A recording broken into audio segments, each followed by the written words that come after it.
Hi, Richard. Hello, how are you? I'm fine. Thanks for Excellent, joining the excellent. side event today. No, I appreciate. Thank you very much for having me, and it's a great pleasure. I'm looking forward to a very interesting conversation. Are you planning to share any slides also? Now you could check. Yes. I think slides will be good because speaking with slides is always much better. Yeah. If one You wants to explain can something. press the present button and then you can upload the slides or you Right. can share your screen. Let me upload them here and How is New York? I'm not in New York, I'm in Klagenfurt in Austria today. Yeah, Austria. Okay, correct. Yes. So how is Austria? The weather now is very good, I think. Um, it's rainy a little bit today, but also rain is good.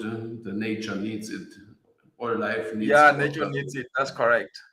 How is Kenya? I've heard there was flooding. Oh, it's been flooding for the past 3 weeks. Floods everywhere because the Indian Ocean, the phenomenon called the Indian Ocean dipole. I think El Nino resulted to a lot of floodings in Kenya, and, Tanzania, Burundi, and all those places. So a lot of over 300 people died.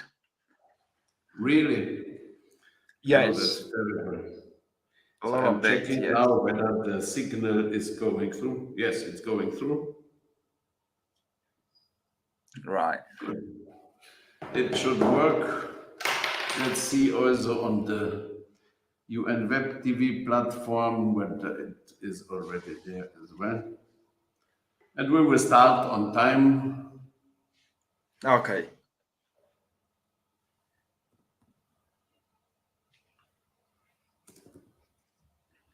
Yeah, you can see my presentation. Just a second. Yes, I can, and I can add it to the stage. It's fine.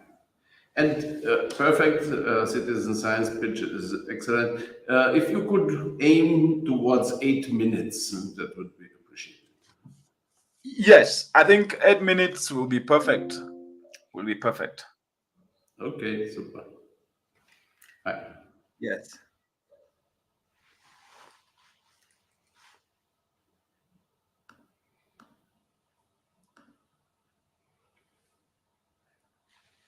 So will I be able to control the slide from here? Yes, I think I can. Yes, you can control it.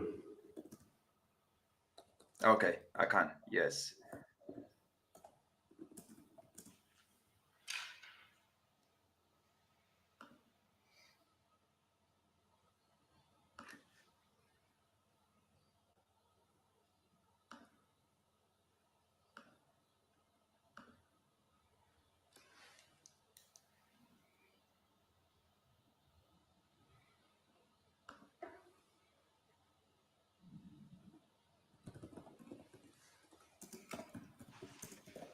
UN Web TV is confirming that they have the signal.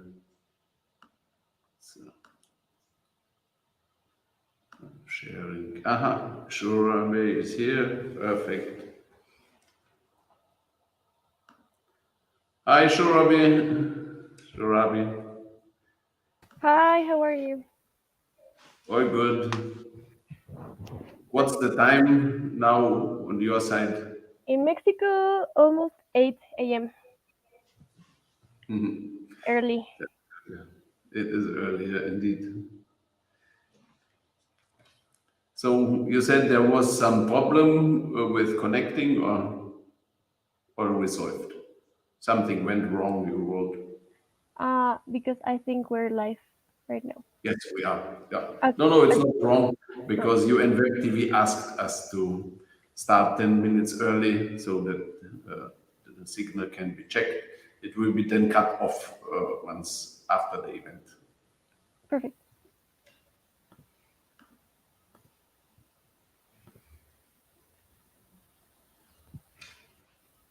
So I will share the speaker's link once again.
Oh, Hi, Alex.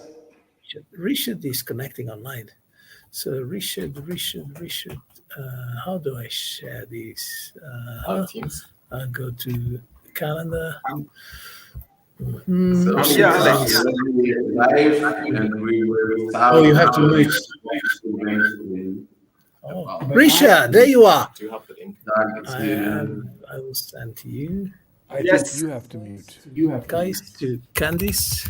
Hi, Doug. Hi, Joao. And to Higan. Hello. Not me, because it'll go through my I'm mute. I sent a link to you. I sent you still.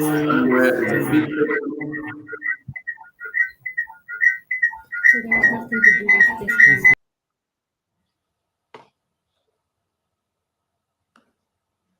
It is in your meeting room, Alex. But okay, now it's not echoing anymore. That's fine.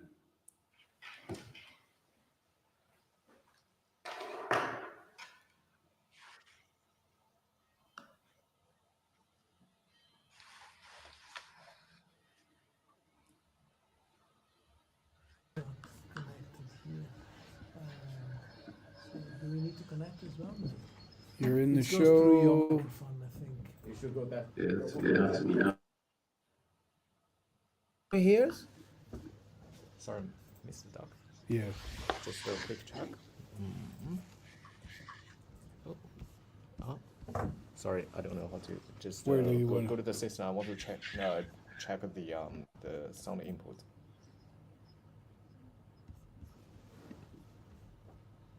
Okay. As regards the colleagues in Nairobi, we Can you hear us? perhaps From Nairobi? That's in Nairobi, if you are drawing from one computer, it will be easier because there will be no echo. But can you hear us? Yes or no? I didn't hear a question. You can't hear us? Yeah, I can hear, but muted before. Muted. Okay, now there are two microphones on your end. Okay. There's two microphones? Whose microphone? There's only one microphone. There's only one. One It microphone. was yours. Is yours on? No, there's just one microphone. Okay. So you can you hear me clearly? Muted. Yes, I do. Okay, Probably good. this So one then and this one together. So then no, so this is fine. So we just This go is fine. computer. Okay. Like whoever present. Can you switch off now just to confirm? You mute yourself? If I mute myself, yeah, then it. Miro, can you hear us? No, it wouldn't be. Yes, I can. But if there are several microphones from the computers in your room turned on, then we have an echo. You killed the output, but you still have input. Oh, okay. You have to click from the platform itself to get mute. Okay. I will add one after another. There will be no echo. So I'll just move the computer. But do you have a presentation with him? We have Vegan presenting. Okay. And also Candice. Candice as well. So We should confirm that it. a warm welcome everyone. Again. Wow. Hello guys. Yeah. Okay, I will now remove you from the age step. Alex and Doug and Shurabi. Doug, I'm muting you. So now it's fine. So we are starting. Hello, everyone. A warm welcome to the GloCha and Partners side event to the UN Science, Technology and Innovation Forum 2024. The topic of today's side event is Citizens, Science and Web3 Technology-Enabled Governance Innovation, Challenges, Mapping and Local Pacts for the Future. It's a hybrid event with a group of experts meeting in the UNEP early warning and data analytics branch in Nairobi. I'm here in Klagenfurt in Austria from IAAI GloCha office. And we have also several of our speakers joining virtually from Spain, from Slovenia, and from Mexico. So let me start briefly with a thematic introduction to today's event. So, the focus of the event is on global challenges innovation. And the logic is that the world is changing very fast. We have more and more extreme weather events, many global peace architecture challenges, society is disintegrating in many places. And so these fast changes and destabilizations are complex and interrelated. And the existing public sector institutions are struggling to identify and understand these challenges, the challenges that result from these changes in their local, national, and global sphere of governance. And so there's a need for governance innovation, and we have it on the very top level at the UN system level. This year, we have the Summit of the Future, where the UN system is looking how can it be improved, how it can be more fit for purpose. And our contribution here is for a solution, for a concept and tools that are building on science, technology, and innovation to trigger and to facilitate governance innovation. And these solutions are the challenges mapping methodology and the tool for grassroots citizen science-based data collection. And the second innovation that we are presenting here are local pacts for the future, which will facilitate, with the help of Web3 technology, the formation of multi-stakeholder challenges communities and corresponding resource mobilization, knowledge collaboration, and action and impact incentivization. And today's event has the function and the aim that there will be more solution providers, digital solution providers, researchers, and also on the ground citizen scientists who will join our effort and to build these solutions in a multi-stakeholder consortium. There are many activities that we are doing already with our Global Challenges Action Empowerment Consortium, GloCha. And today's event is part of the STI forum. We've participated also and contributed to the Science, Technology and Innovation Forums of the UN in previous years. And our event is also aligned and connected with the UN Civil Society Conference 2024, organized by the UN Department for Global Communication. It's taking place in Nairobi on the 9th and the 10th of May. And Shurabi, who is on the call with us, our youth representative here, she will build also some thematic bridges to this civil society conference. And the event is based on the long-term partnership with IYC, the International Youth Conference. It builds up on the memorandum of understanding that we have with UN Habitat Youth Program in the field of Web3 technology-based creative economy programs for urban youth, the Digital Art for Climate initiative that we've had. And we are also now in the process of setting up a strategic partnership with an MOU with the UN Environment, Early Warning and Data Analytics branch. And today's event is also draws expertise and results from the EU Interreg Central Europe project, JET4CE, Just Energy Transition for Central Europe, and also the EU Sparks for Climate Citizens Hackathon Championship, which Miguel will present later, and where My organization, IAAI GloCha, is the local organizer for the Austrian hackathon. And at the core of this hackathon are challenges, and therefore very fit to include this in today's event. We are building in Klagenfurt here in Austria a cross-border cooperation competence center for research, technology, development, and innovation. And we are there also connecting with competence holders in the neighborhood, and here, especially in Slovenia, in Ljubljana, which is only 85 kilometers away, we have very interesting partners we will also hear of. And we are also preparing now a challenges mapping paper for the Global Goals Conference 2024 in Utrecht in end of August in the Netherlands.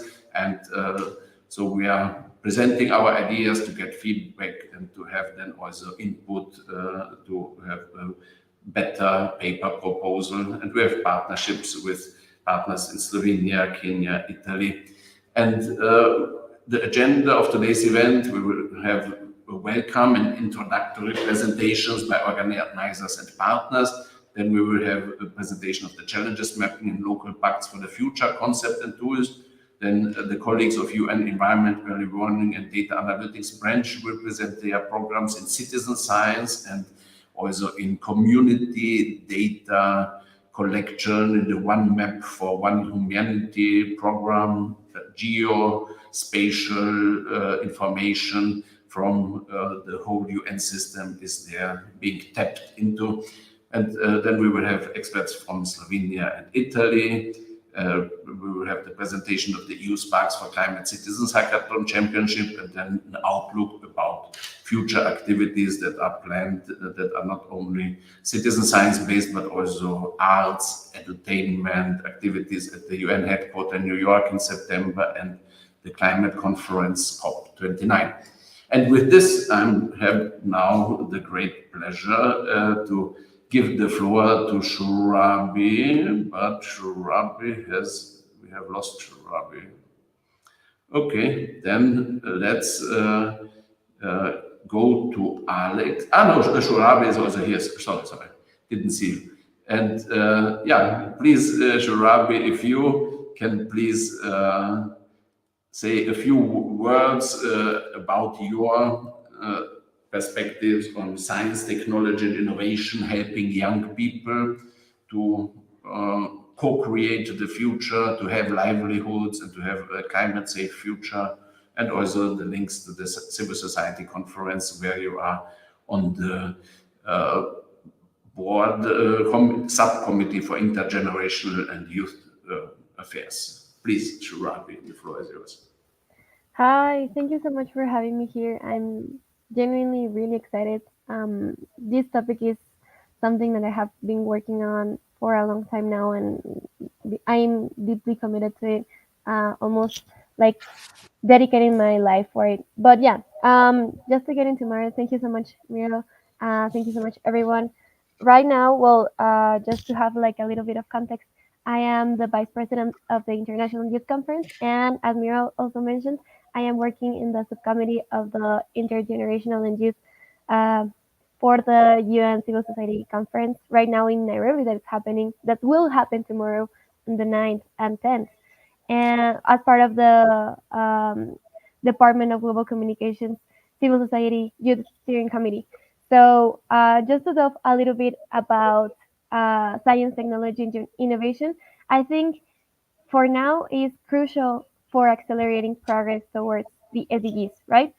All about climate action empowerment, fostering multi-level, multi-stakeholder governance as it enables the data-driven decision making. It promotes sustainable economic growth, fosters inclusive development. It empowers us. It empowers the people, the youth, through advanced technologies for mitigation, adaptations, and and Why did you broke it? sorry. And okay, well, just to mention a little bit about why it's important for youth to be there and intergenerational collaboration right now for the civil society conference. we have been in our subcommittee. We have been working a lot in terms of fostering true and significant intergenerational partnerships and collaborations through everything that we do.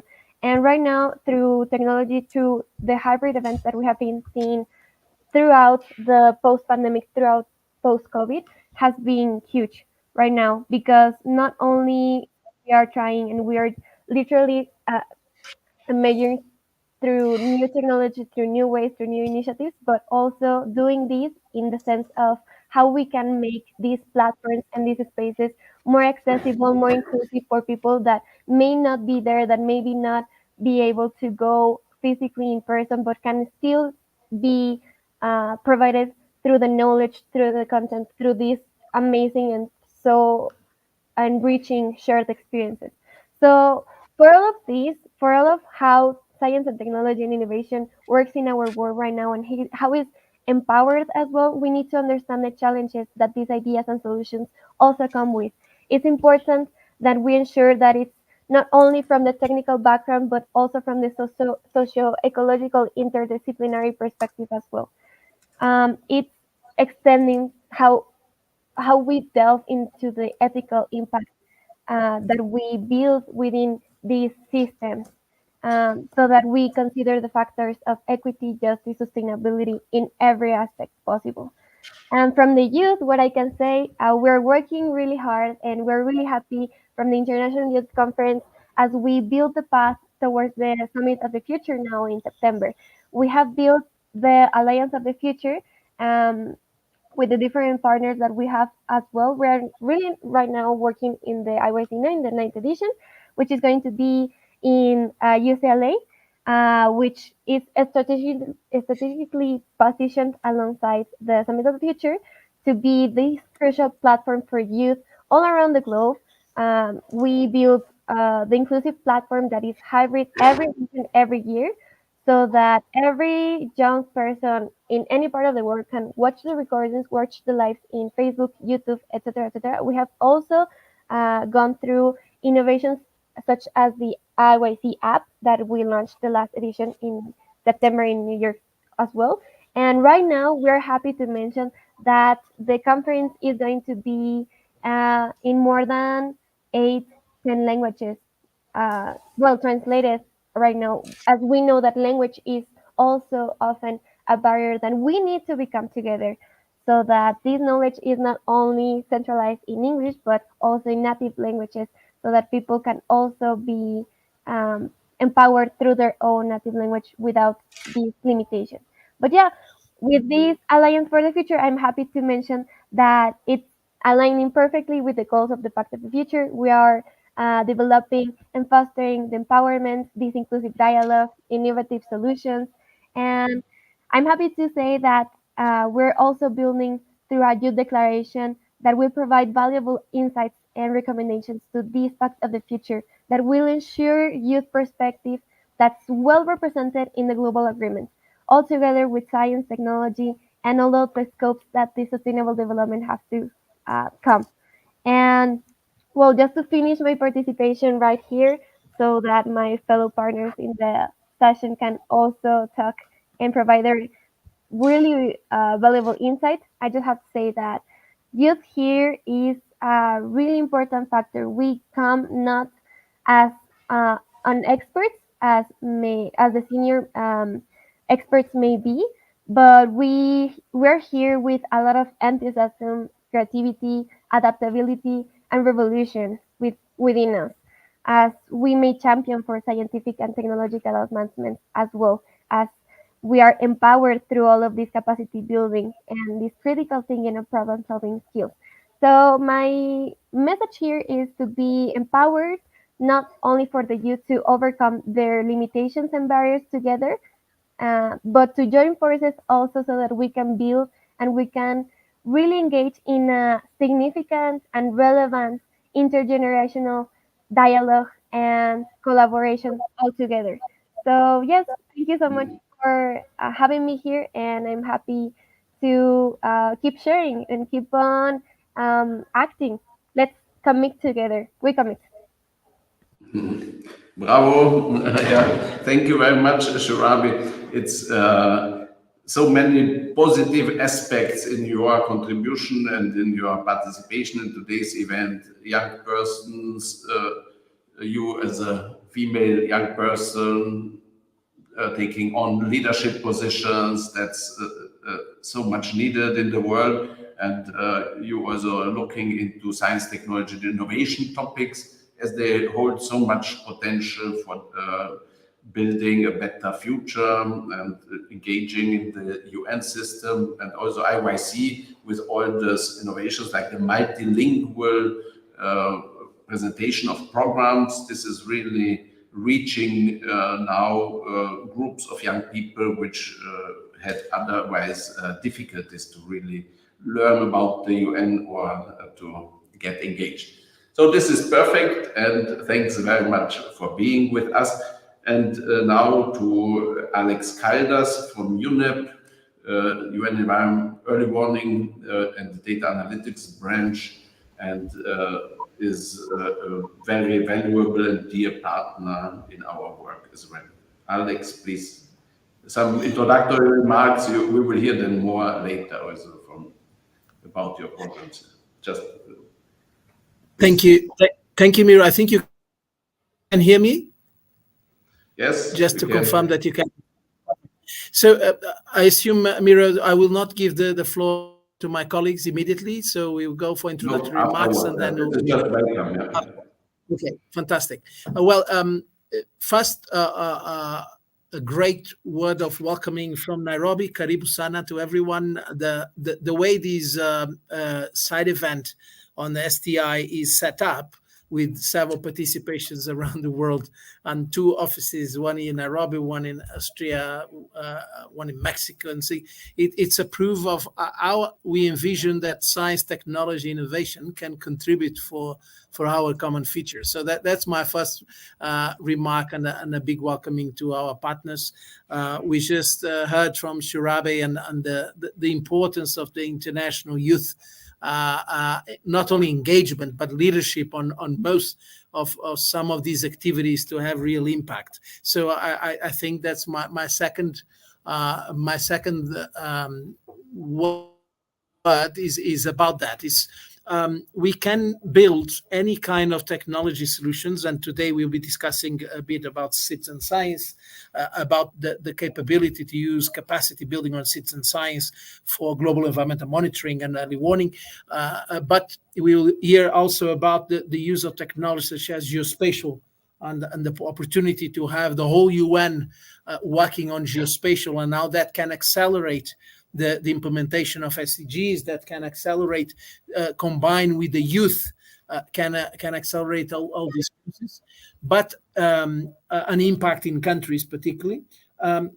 But my key message is, without providing enough of youth leadership in most of these processes, we'll be limiting our impact and limiting our scaling up of our initiative. So I would say from all the discussions, the focus should move from technology to people, and within people, the actual leadership of youth in most of these initiatives and this process. That will be my key message today, because our colleagues, my colleagues from the head of Global Environmental Monitoring and Early Warning for Environment, Dr. Risha Munangi, will be with us later, presenting how he envisions the future in this area, as well as my colleague Yigang Li, on the one, together with Candice, on the one geospatial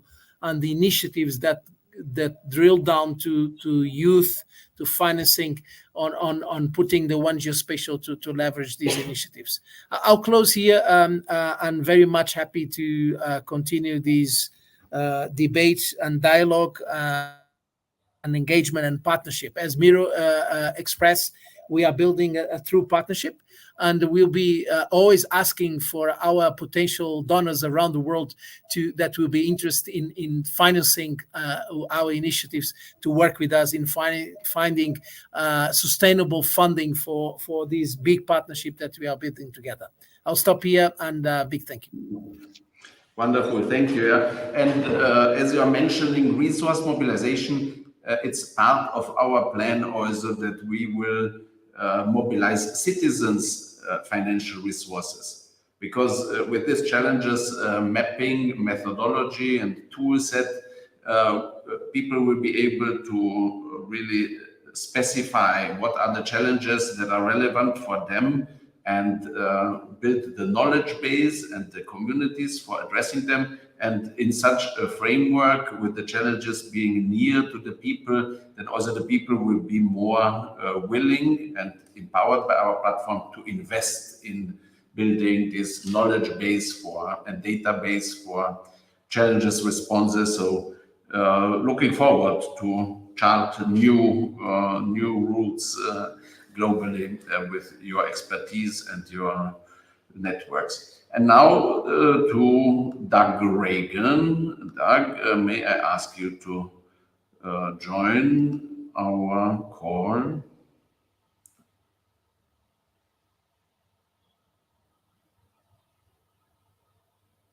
Doug?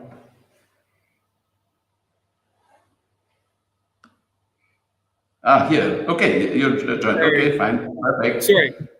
Excellent. Sorry. Right. It's a true partnership. UN Habitat, UNEP, you can never tell us the same. Anyways, we're only right next to each other. Very good. Which is a good place to start. I think that one of the partnerships, there's been some really great partnerships that have built this. One is between IAAI and UN Habitat. I think has been a partnership probably now of a decade, in which we first started out on kind of the youth engagement side and how we could, and we met up in New York at the ECOSOC forums and such. But then as we've grown the partnership, we've seen that the huge value in and how we can do that, and especially with the UN working with civil society. But then also another partnership that I think is incredibly strong is UN Habitat working with UNEP. Again, we bring lots of different things to the table. For UN Habitat, we're all about local government, localization of the SDGs. So we collect that data. We have less of a data side. We're a bunch of planners, architects, and people who are out there on the ground trying to make it happen. And what's the partnership with UNEP has been an amazing partnership is that they have much stronger abilities and focus on data in a different way. And kind of we work the built environment, they work the natural environment, bringing them together, especially in an urban context. And that's maybe the next step and the next message is as we're moving towards the Summit of the Future, and as we're moving towards all these different components of the Summit of the Future, the Pact for the Future, Declaration of Future Agendas. We love all these kind of pacts and declarations. But what we see moving along that way is what we've seen is that we need to speak with one voice. We need to come to the table. We need to assure that the built and the natural environment come. And what we say, and at least in the world of UN Habitat, is the future is urban and the future is youth. We cannot, unfortunately, I think much of the UN system over the last 30, 40 years since its establishment has been very much what we call keep them home on the farm. So the idea is that everyone's going to stay in rural areas. That's just the way it goes. And what we've been proven is that that's just not true. Urbanization is a train, hopefully not a runaway train, but it is a train. It's happening. Even though Africa may be the lowest urbanized area on the planet, it also is the fastest urbanizing area on the planet. So when we're looking at places like in Nigeria, when we're looking at different, mega cities that are becoming larger and larger, these are just happening and we have to deal with them.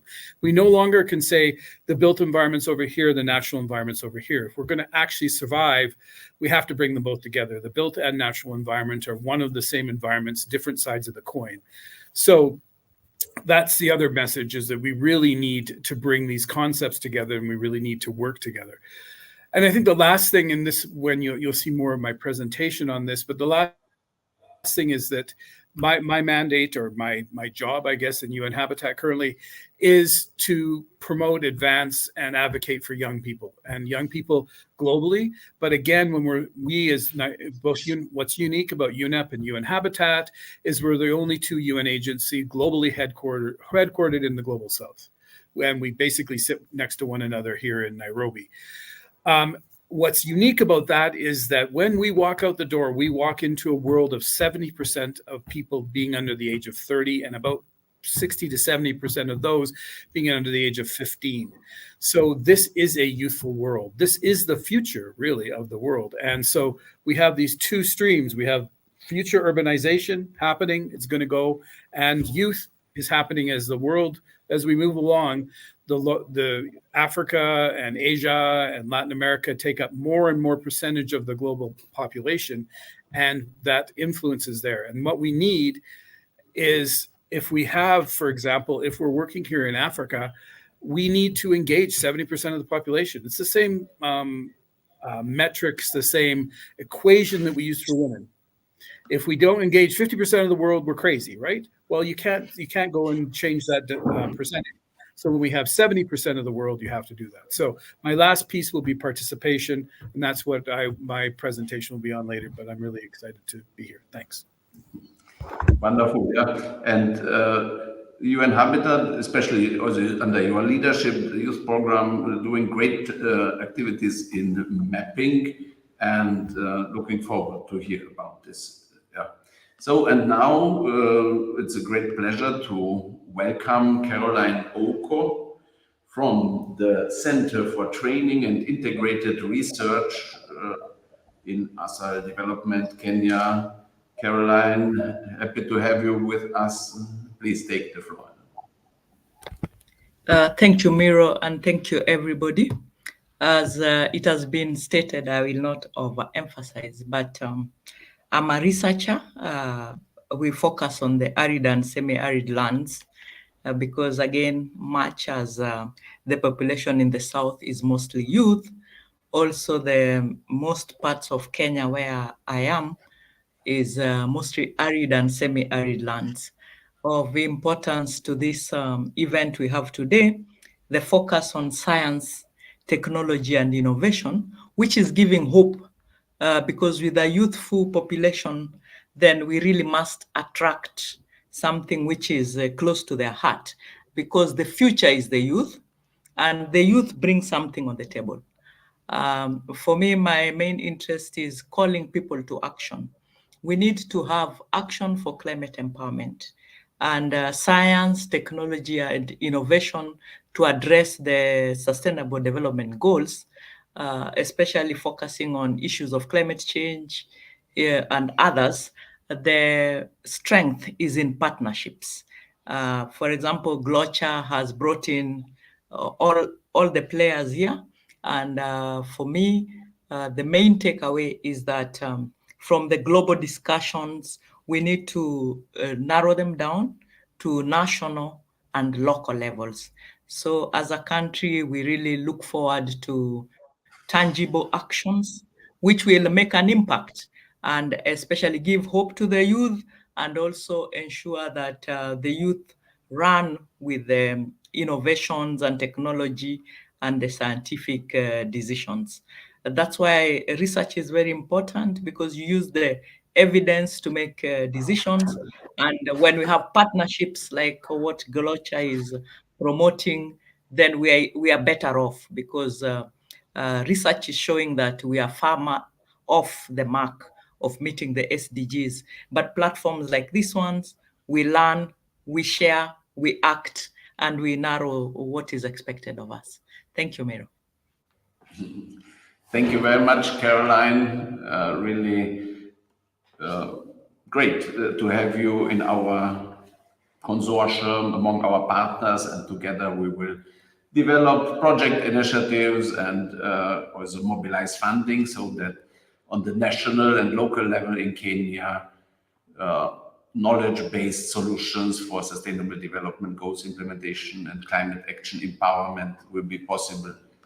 Yeah, and now we come to the next agenda item. It's the presentation of the challenges, mapping, and local pacts for the future concept and tools. The presentation will be done by myself, and I'm now trying to see if there is Hossein Hassani, my colleague here. No, but anyway, we have agreed that I will do the main presentation, and he will, as our data and technology development lead, then be available to answer questions. So we are co-creating the future with challenges, mapping, and local pacts for the future. Here on the map, you see the location of our headquarters in Klagenfurt in Austria, near the border to Slovenia and Italy. So we are an UN accredited civil society organization, association under Austrian law, and we are building the Global Challenges Action Empowerment Ecosystem, GloCha, with culture, technology, and organizational innovation as key pillars. The vision is to empower everyone, everywhere, to take meaningful and rewarding action for the common good, climate action, SDGs action. And the theory of change is that knowledge is the key ingredient, success factor, enabler of deep socio-economic transformation that we are needing to really have a climate-safe future and a good life for all. The challenge is to get from global goals, SDGs, Agenda 2030, Paris Agreement, then down to local action and impact. And there are several levels for this systemic innovation needed. It's new thinking, cultural innovation, innovation in the education system. But then the second layer is social innovation, public sector innovation. We need to bring those different stakeholders that are affected by a certain challenge in a way, in a decentralized way also, and to build the incentive systems for multi-stakeholder provision of global public goods. And the key field or level of innovation is digital innovation, and here we are focusing on emerging technologies, blockchain technologies, and there especially non-fungible tokens, which I will tell you a little bit more later. So the systemic need is to understand better global challenges. We have now as a framework for organizing the public sector nation states, and we have a location-based focus, but we believe that global challenges-focused public sector innovation would deliver very good results, and therefore a global conceptual framework and reporting standard for the identification, localization, and specification of challenges with citizen science and Web3 technology tools is needed. We have developed under the leadership of my colleague, Dr. Hossein Hassani, who is one of the leading data scientists worldwide, among the top 1% of scientists. And here we have developed a first version of this challenges mapping tool in the context of the EU Interreg Central Europe project, JET4CE. And so the vision that we have for this challenges mapping tool is that there will be a citizens and youth-focused global knowledge collaboration ecosystem for SDGs and climate-related challenges, which will include self-sovereign digital identities, taxonomy and ontology for global challenges, data management and analytics, a framework for unique identification of challenges ID-based challenges community building, a global challenges action registry for the identification, documentation, verification, and certification of actions and impact, an individual SDGs and climate action app where all this data from the global registry is then also available for the individual, that an individual can build his or her specific SDGs and climate-related legacy with digital badges, non-fungible tokens, these certificates, and also new forms of social entrepreneurship. So this will be then based on the NFT technology, and this non-fungible tokens blockchain technology is empowering citizens and youth to become agents of change. And the different contributions that the individual is doing, also a citizen science report, can then be framed as a digital badge that people are collecting. And this collection can be organized as a game. And so we are making really this knowledge-based SDGs action, climate action, enjoyable and also income generating, and we can bring it into schools, and this is a game changer. And we've started with this learning about this technology, how it can be used for climate action with the Digital Art for Climate initiative, where we've asked the creative community artists to submit visual art and video clips, animated art to address their understanding and vision of global climate action, inspire more global climate action. And then this has been, these digital assets have been turned into non-fungible tokens, and they can be collected and traded. So this shows now new forms of income generation possibilities for those who are contributing to the common good, different type of input.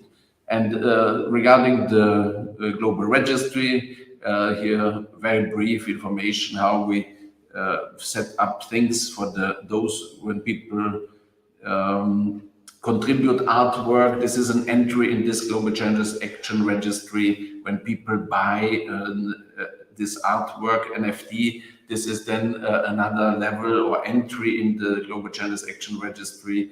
And then this information about projects that are being implemented with the revenues from the NFT sales. And then there is certified action NFTs, and then between all these entries are relational information, and those who are contributing creative assets or also intellectual assets like a citizen science report, they will then be able to really connect and get attributed a certain action and impact created to their initial input.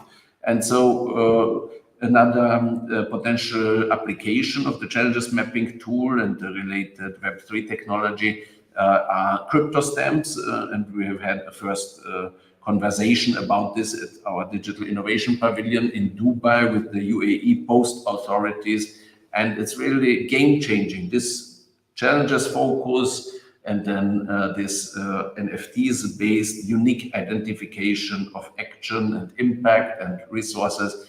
This opens up a new world of action and collaboration, and this we are planning to bring also into schools. We've had last year at the UN High-Level Political Forum a special event on SDGs learning, a presentation on how this kind of challenges mapping, NFTs-based climate action learning can be brought into schools, and really to make this climate education, which is getting compulsory in curriculums around the world, to make it more enjoyable, not depressing, not promoting any eco-anxiety, but really being empowering and enjoyable.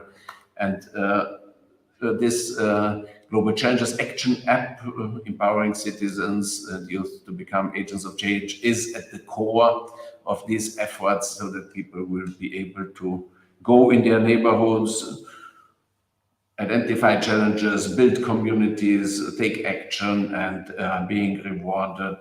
And we presented this content, the plans for this Good Life for All app already at several occasions, so I will not go into further detail.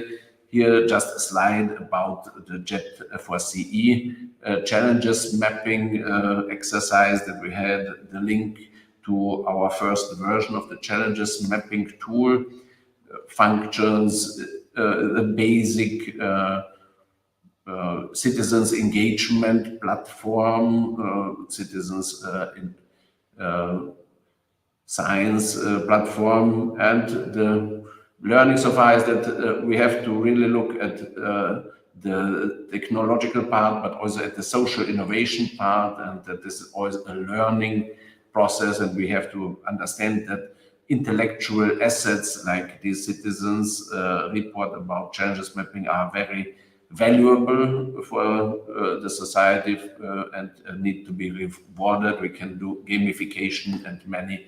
And here also that the learning is that we have big cooperation opportunities with several EU programs, and like the EU Climate Citizens Hackathon Championship. We are also here in Klagenfurt in one of the EU mission cities, a mission for climate neutral smart cities. And yeah, there will be more bridges and synergies between the global level and EU level here. And with this, we come to the presentation of UN environments programs that are in the field of citizen science, geospatial information, innovation. And now I will bring to the floor Alex, Richard, and Yigang, and we'll I suspect I will not lose much time and give the floor immediately to Dr. Rishi Munang. He's our head of global environmental monitoring and early warning for environment. He will. So it's about actually talking about demonstrating how citizen science and the pitching on citizen science on these areas of global environmental monitoring and early warning, and then my colleague Yigang Li, as well as my colleague Candice Chung, will present more on the application of geospatial, the one map, and what it meant, triggered by the involvement of the youth, as well as including the pitch on the data side and the analytics side, entrenched in all of these. So over to them, and I hope you enjoy the live demonstration that they prepare for you. I'm sure we will. Thanks. Richard, please. Yeah, thank you very much for that amazing introduction, Alex, and thanks a lot for everyone who has joined in today. The conversation, as you've already heard, with the youth, with half of the world's population under the age of 30. Very, very timely, but it's always said with all the global agreements that we do have in the world today, it's best summed up in an African proverb that says, if you want to go quickly, you go alone, and if you want to go far, you go with others. And so citizen science is very, very crucial and instrumental, not just in terms of being a strategy, but actually complementing the already professional data collection, which can only help to bring impact to scale. And so with that, it becomes very, very important to look at the state of our global environment, because as we gather here today, the discussion on youth, very, very instrumental. They are living in an environment where the air quality, the air that we breathe, to the waters that we drink, and to the ocean's health and coastlines, they are actually under siege. And therefore, as a result of this, we urgently need to address data gaps, so that at least as we monitor data to be able to close and drive action, we do so having all the gaps been closed.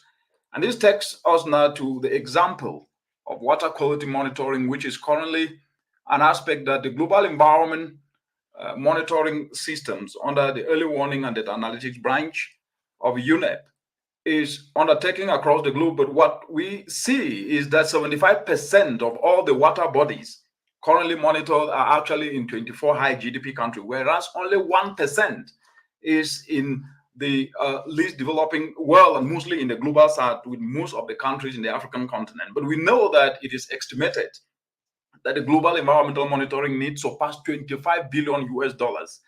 What does this mean? It means if we do not leverage citizen scientists, then definitely we will not have an affordable means. And to increase the temporal and spatial data collection, we have to bring in citizen science. And that is what the UN Environment Program, Global Environment Monitoring Systems, are focused on, leveraging the citizens science work to be able to close data gaps, to be able to ensure that at least we drive transformational actions on the ground. And we've done this across 5 countries. And in these 5 countries, through the James Water Program, where the focus is on monitoring water quality and responding to SDG 6.32 indicator, is very, very crucial. And we've done this in Malawi, we've done this in Sierra Leone, and especially focusing on the Rockell River, where monitoring of that and engaging citizen scientists have covered 34 sites. And these sites of the river catchment have provided information that they have actually integrated into the monitoring of the SDG 6.32.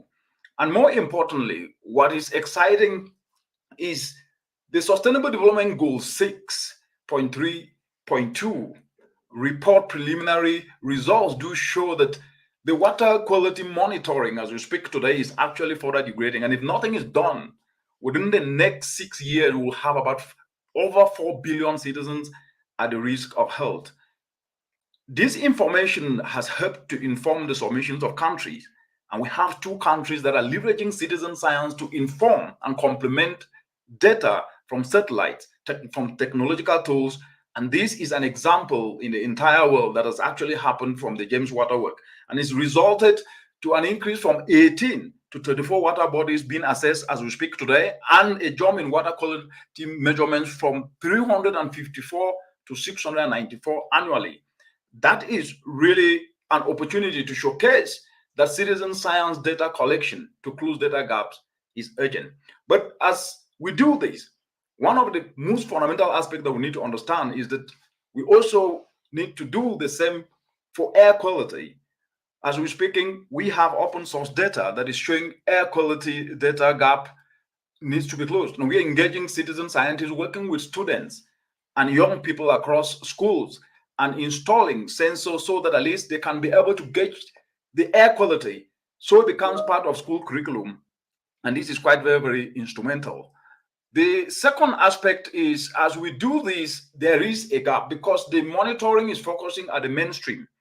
And therefore, the experiences from the mainstream, from water to air to ocean, have also come with an aspect that we need to cover, which is the upstream risk. Because the upstream state of monitoring, leveraging citizen scientists, is quite very, very instrumental. And that takes us now to an entry in an innovative approach and initiative that the UNEP is championing at the moment called the Early Warning for the Environment, which focuses on beyond the coverage of just climatological and meteorological risk, that we have very well established early warning systems to now to look at the dimension of pollution, the dimension of biodiversity and nature loss. And it is in covering these aspects that the early warning for the environment approach comes in. And it comes in at a time whereby in the world today, we do have data at the mainstream. But to cover this, there are 4 aspects that we've learned from leveraging citizen science within the work of the Global Environment Monitoring Systems, UNEP. Recording air quality in the entire world, we have up to 6,000 cities that monitor air quality, that we know. But the air quality is at the mainstream. And as we're speaking today, 90% of global population still breathes air that exceeds the World Health Organization quality limit. So what is the implication? It means that the data at mainstream, though we have it, that is showing the quality of air not good, we need then to forestall where the problem is coming. And that is why monitoring at upstream is the new direction that we're moving into, to leverage citizen scientists to be able to monitor and give us the data. For example, across the world and in the African continent, citizen scientists in Cameroon and Nigeria have already been engaged to mobilize local structures that are accessible to people, like communal cooperatives, and they are actually monitoring upstream risk of pollution, like charcoal burning. Where is it happening? Waste dumping, where is it happening? Waste burning that is resulting to nitrous oxide, where is it happening? And they have trained actors who are actually determining this information. And they are also incentivizing themselves to then be able to participate. Because one of the things we've learned with the work on citizen science is that without a business case to incentivize citizens and provide trainings to them, it becomes very, very difficult, because then we might not always have the financial resources to engage them. But when we make them to see that the action they take, the data they collect, the activities they engage in can put money in their pocket and food on the table, then that becomes an incentive. And we have actually seen this in full swing, whereby communities intercepting waste at upstream are turning that waste into biogas. And that is helping them to come up with clean solutions that are fetching the money, like biofertilizer from waste, like biogas that is replacing dependence on charcoal. And one of the aspects that we've also learned in Cameroon to Nigeria takes now us to the third part, whereby standardizing citizen science data becomes important. In James Water Work and the World Water Quality Alliance, what we are actually doing is that we're working with Earthwatch Europe, and we are seeing that citizen scientist data can actually become instrumental when there is a unified standardized methodology. And this is being developed at the moment. Already Zambia and Sierra Leone, as I said, have used this methodology to engage citizen scientists. And leveraging this approach is the same thing that will take to upstream to be able to measure upstream aspects. And now with the advent of artificial intelligence, with digital twinning, integrating this aspect and this engagement with citizen scientists will become very, very important. That takes me to the fourth point, which is leveraging citizen scientists to complement technological solutions. As we're speaking to the open source data, whether it is air, that we have IQ Air, we have AirQO, we have artificial intelligence technology, digital twinning, the focus is mostly at the midstream. And therefore, midstream data must then be matched with the upstream. And we need citizen scientists, what we call boots on the ground, to complement technological data, to get the information, to inform and leverage simple approaches like WhatsApp, where communities can see waste affluent leaching from farms where chemicalized fertilizer has been applied, and send the information in real time that can then be captured to intervene. And that data can actually appear on a dashboard, for example, like the open management system, data management system that has been developed for air pollution monitoring that we are actually driving. It therefore means, with the lessons we've learned with citizen science, with the data that has been collected that is now being captured to inform the Sustainable Development Goal 6.32, what we need to do is that citizen science strategy, though it may be slower, is actually bridging environmental monitoring data. The fact that it is also accessible to the communities, and especially in the global south, should actually be leveraged and complement this with the professional data collection that makes use of expert manpower and with sophisticated technology. But what we're also seeing is that the magnitude of the impact of coverage that actually are cost effective should actually become the norm and not the exception. With this, we think we can make a big difference. Thank you very much. Dear Richard, thank you very much. This was an excellent presentation, and it's really so inspiring to see that the concrete work that you are doing. And when I heard terms like business case for citizen science and doing the corresponding training and standardization of citizen science data, and so these are really such important topics, and that you are already working on it, that we have the partners from Kenya, Caroline, who said that she would work with us. So we have huge opportunities, and we will also work on a mobilization of the relevant resources. I firmly believe that we can be successful together, and thanks for supporting all the cooperative efforts that we had so far and for the future as well. Shall we give the floor to Igang Lee? I'm amazed. I'm always amazed when Richard can build the bridge between actually implementing things on the ground in the global south, in countries. He mentioned several countries from in Africa, from Malawi to Tanzania, Zambia, Sierra Leone, and actually the power to do it, to provide capacity building to communities, the participative approach that he was mentioning, and then linking these to the global platforms, to the early warning platforms, monitoring platforms for air, for oceans, for water. Always amazed. In this arena, let me give the floor to Igang Lee and to Candice Chung that will demonstrate more on the side of geospatial, one map, data, and the connection with the youth. Thank you, Alex. Thank you, Jeff. Now it's good. Can you hear me? Yes. Wonderful. Everyone hears online, and we hear you from here. Give me seconds. Coming up.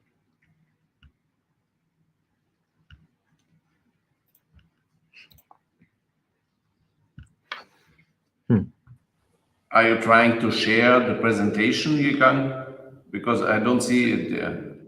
Yeah, it's coming up. Yeah. Here we go. Sorry, it's a bit slow. The network is a bit slow. Okay. Can you see the Here screen? we are. And will Candice join then from your computer as well?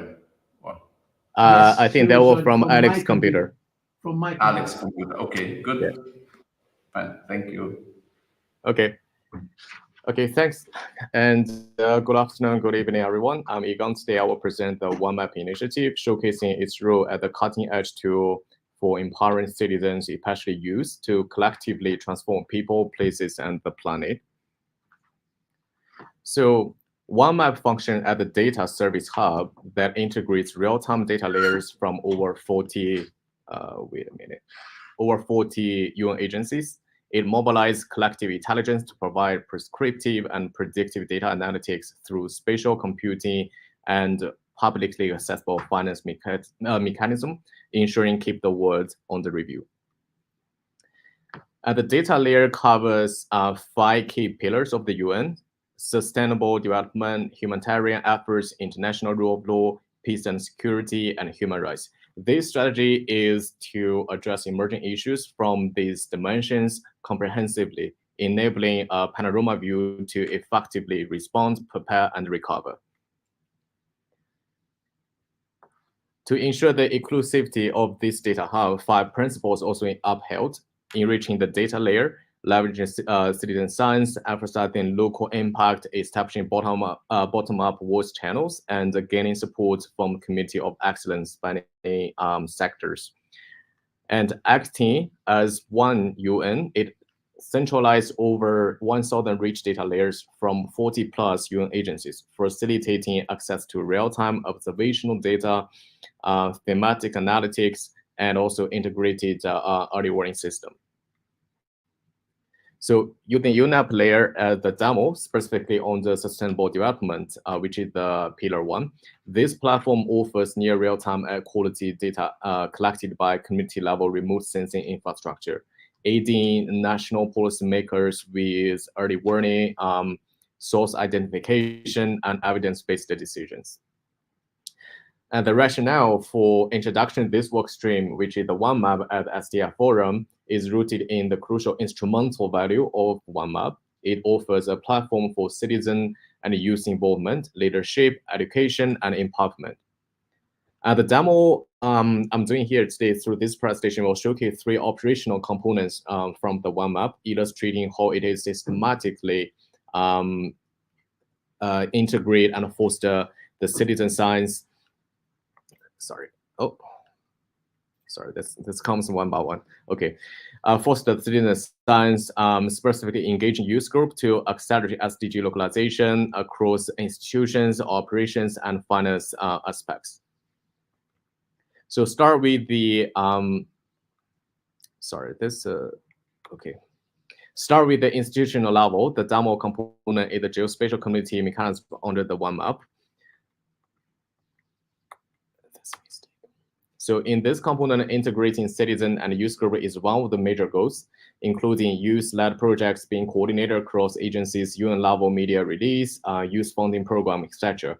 So within the 40+ UN agencies acting as one, we share the common ground that the importance of promoting the youth group in the UN task force. We initiated a job profile for young geospatial professions in the UN system, ensuring systematic quality control to support and nurture future leaders. And additionally, the GeoTalk serve as a weekly online community of practice, ensuring the map service quality monitoring, operational approach control, and consultations are current and inclusive across sectors, with a particular focus on input from civil and scientific communities. Besides this, the emphasis is on launching personalized mentorship to empower youth strategically, preparing them for future leadership roles. So the key message for this chapter is to create the window for youth with a broader UN network, rather than limiting opportunities with just the one agency, offering mentorship for launching their careers within the UN system.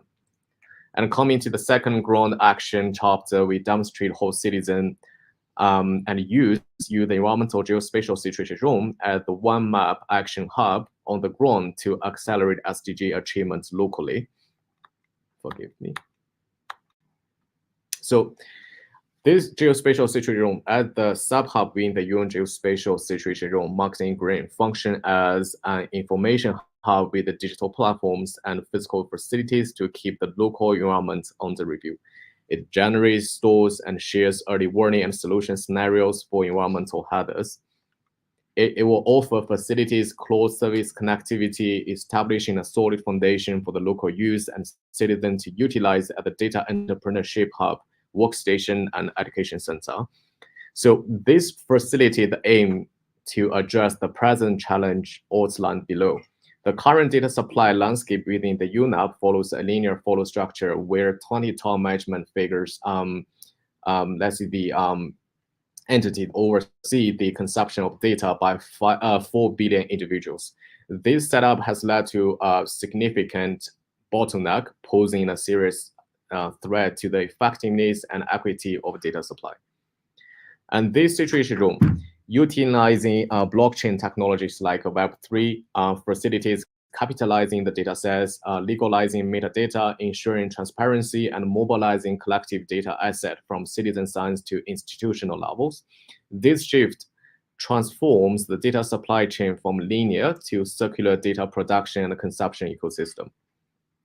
So this enables the innovative hybrid data governance structure, which integrated the DAO management, which we call the decentralized autonomous organization framework, into the implementation architecture. And marked in red, it shows how DAO ensure the citizen and youth community ownership and the distribution decision-making being guaranteed, it being protected. Each local situation room established its own resilient data ecosystem with input from the ground.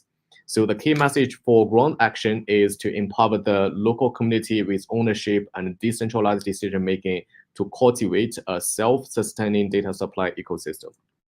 And in the third part, a resilient and sustainable funding mechanism is essential for any project. The call for action billboard is a key feature within the OneMap platform we are creating for the youth and citizen communities. Okay, apologize. Okay. So in simple words, the call for action billboard invites project proposals using the OneMap's hotspot layer to identify areas needing environmental intervention. It provides location, SIM, and funding details. Local youth and citizen groups can partner with international consultants to compete for the projects. This outlines the funding flow mechanism for the call for action billboard with the citizen and youth group highlighted in green. We can call it the Young Pioneer Fund. 3 funding channels have been established to strategically position the youth group. One is through the UNG Spatial Network. One is through selected partner agency. One is from the donor directly.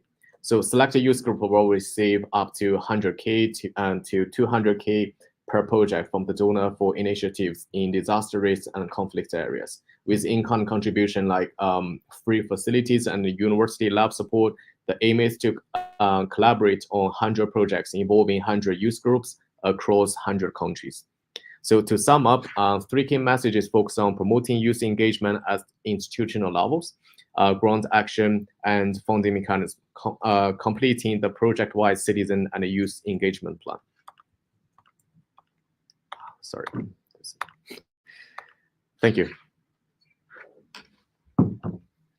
Alice, I think.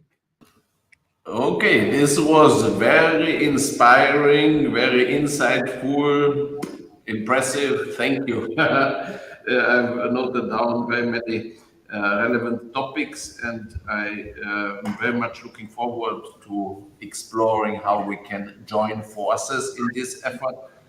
One information, we have for our GloCha, Global Challenges Action Empowerment Partnership, community youth camp booked from the 3rd till the 8th of September here in Austria. Capacity up to 100 people, and there we will bring our creators, our digital solution providers together, that we will work on our solutions and also develop entertainment programs, because on the 19th of September we are planning a concert and entertainment show at the UN headquarters with the conference, and part of the entertainment show, but then on the 20th, a concert, which we will also use as a fundraiser. And perhaps we can have there a joint program, which we will put on the table to potential funders, and really looks really very well thought out, and we will be happy to bring our initiatives, connections, and ideas to the table as well. Yeah, perfect. Thanks for joining this. And now to Candice, please. Thank you very much, and I hope you can all hear me clearly. Yes, we can. You can present, I think. Okay.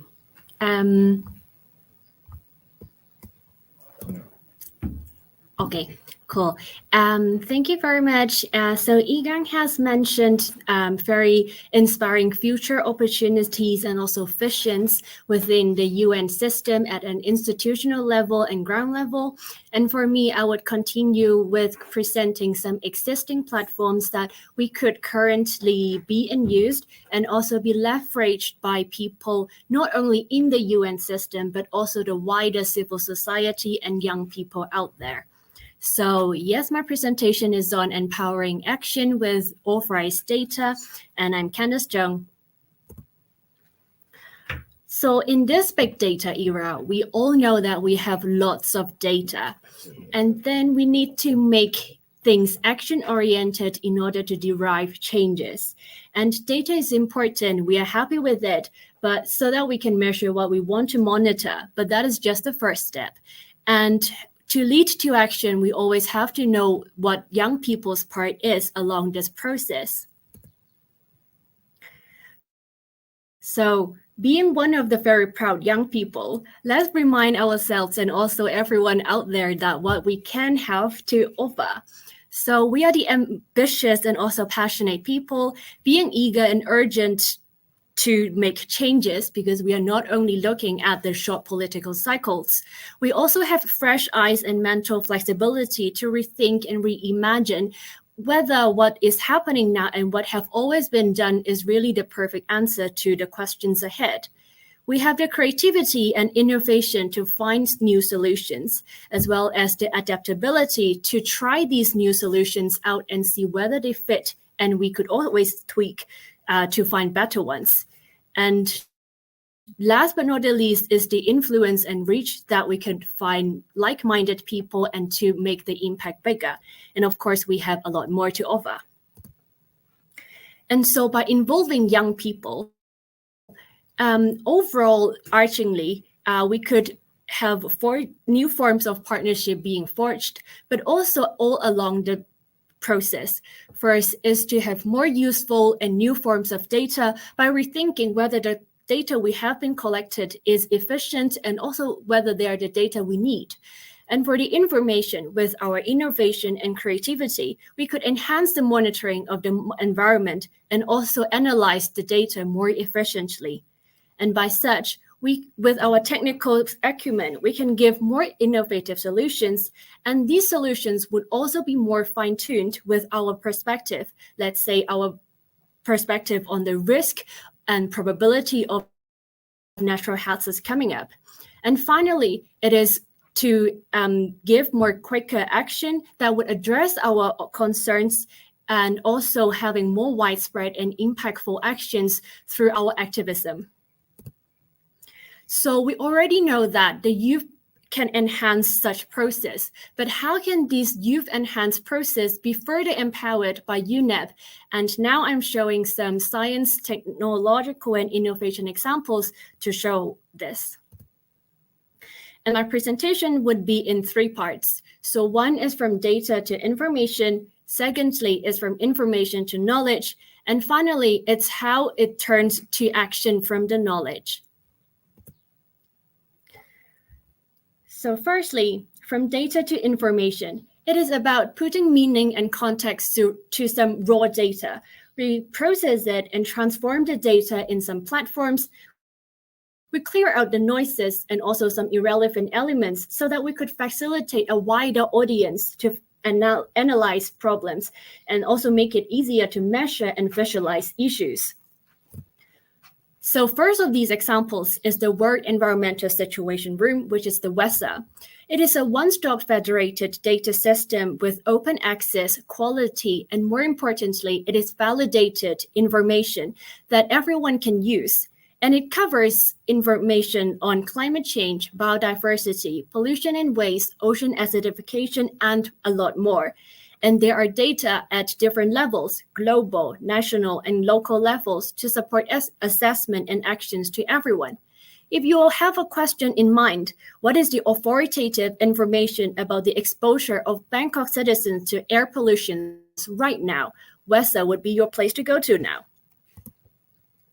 And now let's quickly go through what we have on WESA, which we have data being put in places according to their topics, SDG targets to achieved, and also their geographical location.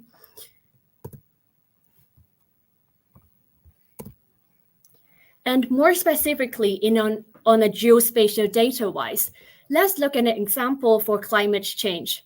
For drivers, we would like to know what is the global distribution of power plants if it is showing a similar pattern with the population change we have, and if the inhabitants, which is a climate change driver, related to the greenhouse gas emissions, which is a climate change pressure.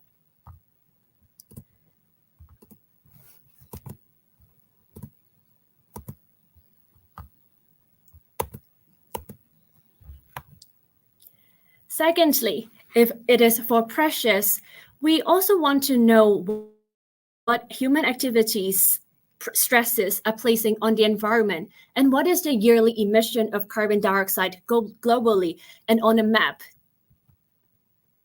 And thirdly, about the environmental state, what is the global precipitation change related to the average temperature change in the last 20 years? And what is the average temperature of the 3 hottest months in the past 20 years, let's say? And we also want to see it on a map that what is the impact of the climate change? What is the different kinds of impacts? And also, is there any correlation between them? Let's say the average length of drought and active wildfire density. Finally, we want to do something about it. What are the opportunities for innovation to climate change?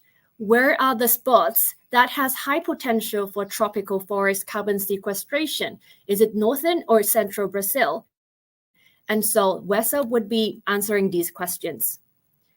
And secondly, it is about country profiles. Here I'm presenting it is a disaster risk platform, which showcases the background information of countries, their assets exposed to hazards in monetary terms, their risk of average annual losses in different climate scenarios, and also their ability to absorb, respond, and restore from these disasters.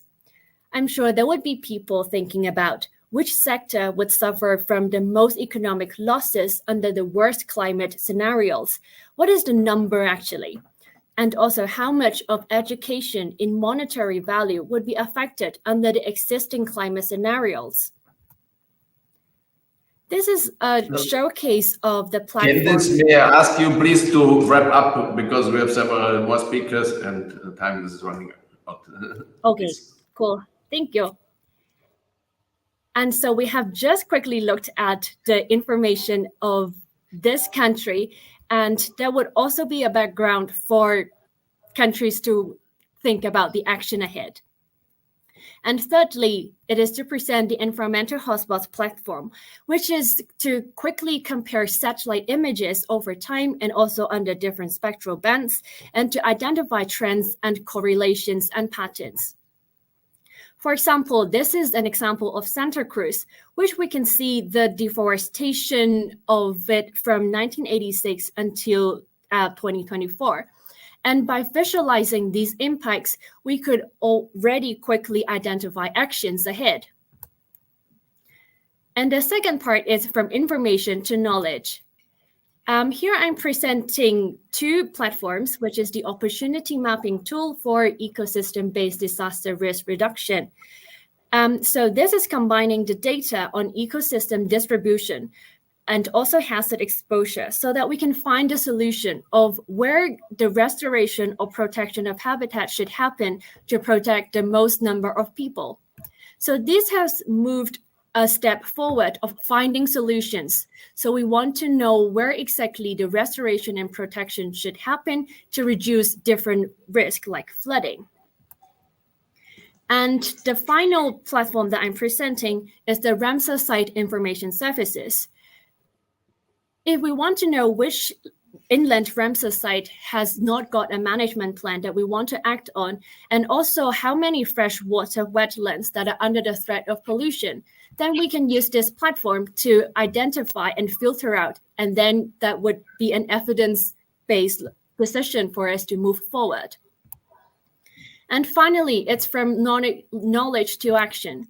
We have already seen that we need such a process to lead to action. And we have already also seen how young people could facilitate this process. And now, with the UNEP empowering the young people with such authoritative data that we get, we're enforcing the feedback loop to each step of this process, no matter is the data collection, information, knowledge gathering, and also paving way for actions. And when we are talking about the actions, it is talking about the SDG implementation, climate change empowerment, so that the young people could leverage the existing authoritative data. They could represent this data at multi-level decision-making processes. We have only mentioned mostly about environmental SDG targets just now, but not to forget that all SDG targets are interconnected. And with deforestation, it is also affecting SDG on hunger, poverty, and or education opportunities. So my final words is, with accessible and transparent authoritative data, young people are more empowered to represent these throughout the decision-making process at all levels, and they could also justify their innovative and creative solutions with such validated data. Thank you. Thank you very much. Very inspiring and insightful presentation. Thanks a lot. I've learned a lot. So now, before we go to our colleagues from Slovenia, Doug said he would present also briefly some work that UNEP has done in the field of mapping, and this is very valuable. Please, Doug, will you join us?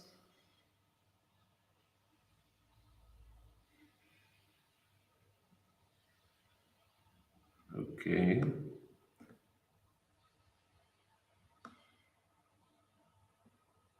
No.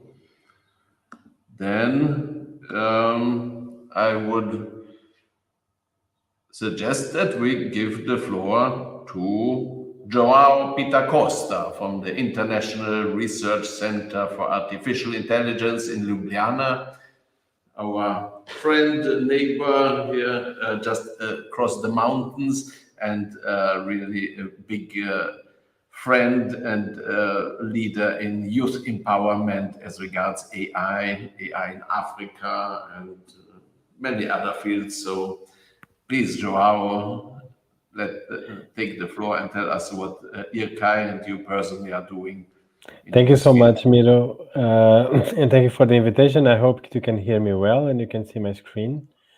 I can hear you well. The screen is not full screen yet. It's not full screen yet, but now it is. Now it is, yeah, perfect. Okay, great. So, for the sake of time, I'm going to be brief. I'm going to talk on behalf of the International Research Center for Artificial Intelligence under the auspices of UNESCO, IAAI. And particularly, I'm going to tell you about an AI-powered, data-driven platform to identify and react on SDGs challenges, and it's very, very much in line with the amazing and inspiring work that we've seen today. Just briefly, very shortly, I wanted to say that IAAI is more or less a young, definitely young at heart institution, starting in 2021. but already with more than 1,000 registered participants in more than 100 countries. It's based in Slovenia, and if you don't know where Slovenia is, you surely know Italy, Croatia, Hungary, Austria. It's right in the middle. And it's built with connections to private companies, public entities, universities, governments, NGOs, and so on and so forth. With the director being the UNESCO Chair for Artificial Intelligence and the trustee of the Knowledge for All Foundation that is very active in the Global South. So from the beginning, our participation in projects that relate with artificial intelligence is quite strong, although this is a little bit outdated already. We've been part of several expert groups, ad hoc committees, and contributing to UNESCO reports and recommendations at many different levels. Also because our programs are very diversified, and as mentioned earlier, IRCA is serving a bit as a research platform on artificial intelligence and sustainability, where citizen science is from the beginning a very, very relevant priority. And so from high level to research, to low level research, we are more or less covering it in different aspects and different sites,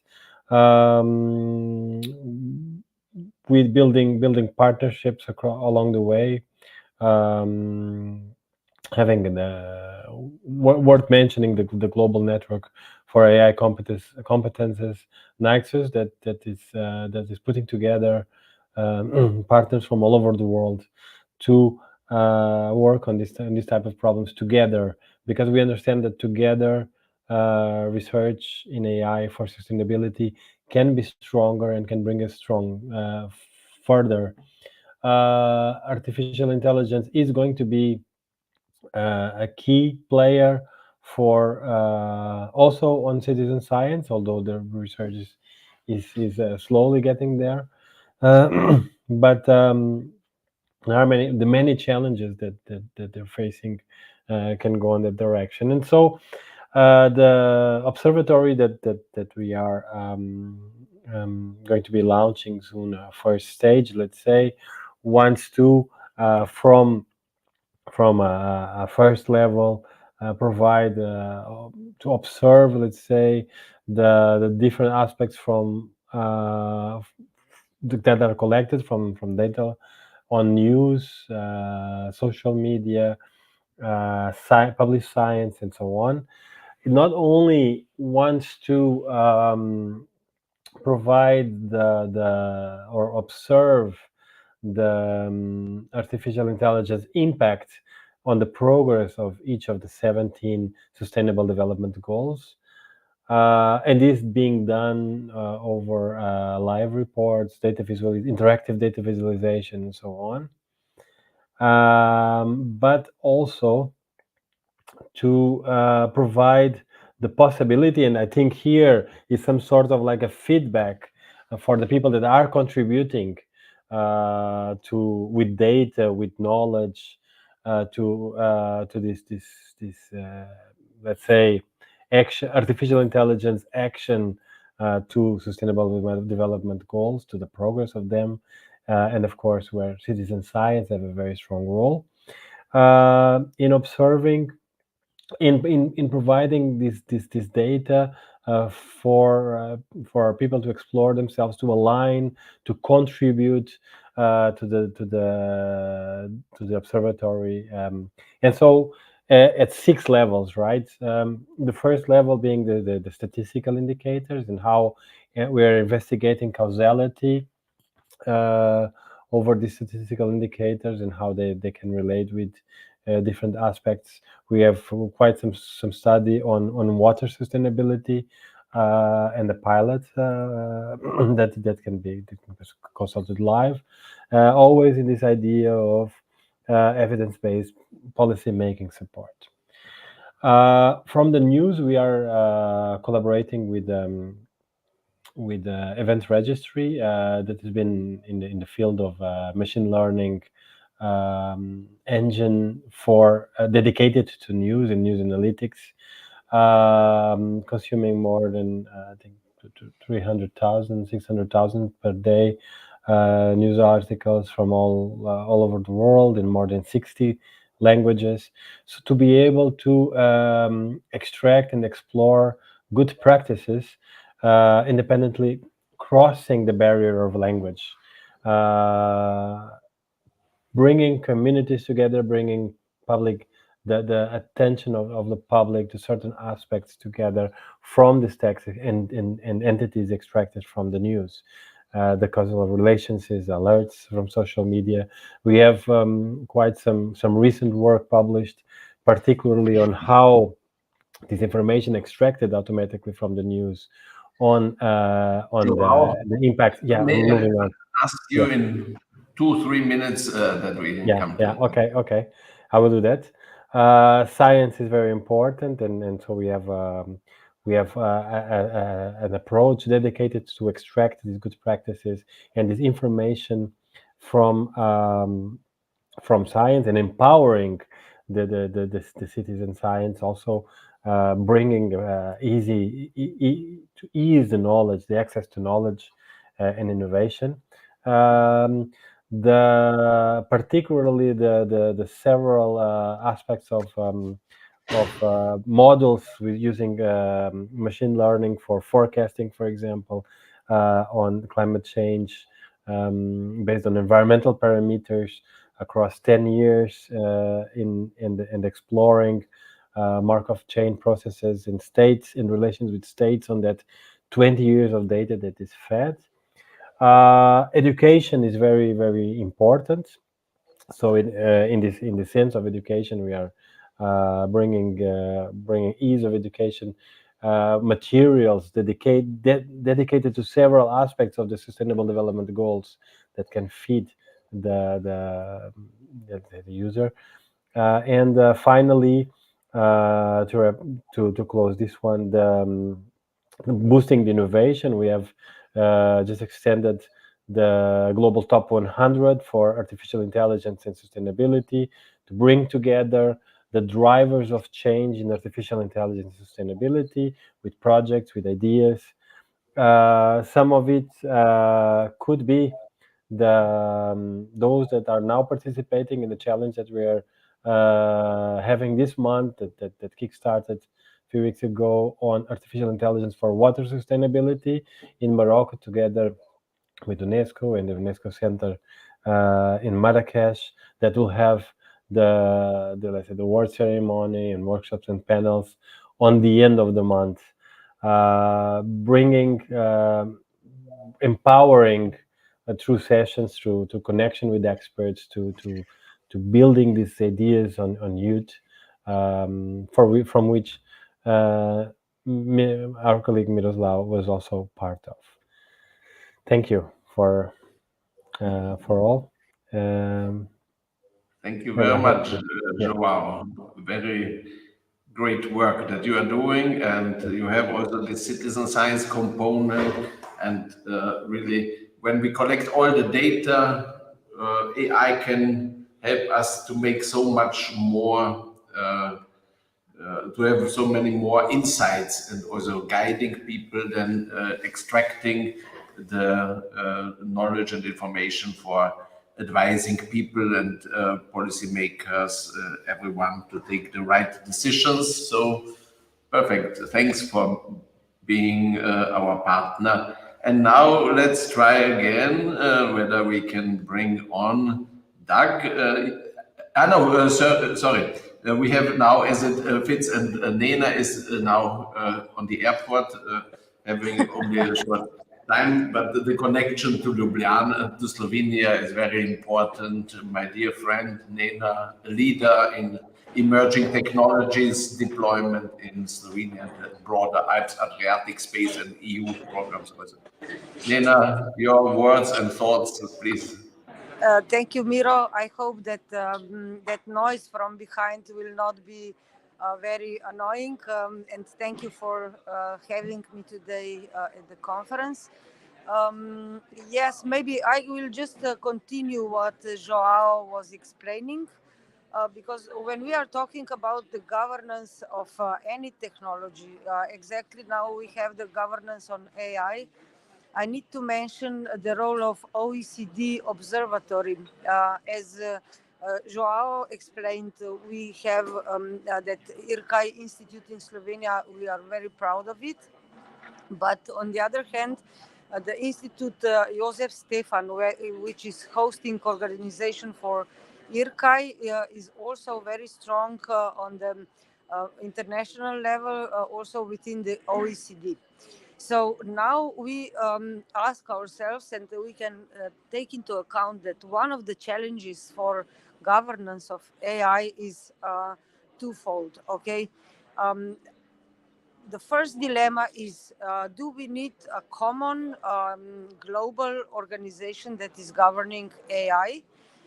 And the second thing is how AI is enabling governance systems. And you were referring on advanced digital technologies. So I have to say that we support the solutions, the innovative solutions, how AI in combination with other technologies can contribute to stable and to open governance systems. And to enable that strengthening of the economy in the way that it optimizes the costs, the consumer or preferences and consumer, and not the protection, but consumer, how can I say, acceptance of that AI experience. So what is important here to say that we have on the global level many streams of the development of other AI and also other technologies. If we find the right combination of AI and the other technologies like sensorics, IoT, like metaverse, for example, if we take into account the data, which is very important power for AI, we can create a kind of a governance system that can serve to the economy and to the society as well. We are a lot talking about the responsible AI. So what is there behind? We know that data which are somehow covered by AI is not protected. We cannot be sure how quality level we get into the system, and we do not have some catalyzers of the data. So what we need here to address while we develop the technology are also the standards. I have to say that we are working a lot within that international organization for trusted-based activities. It's INADVA.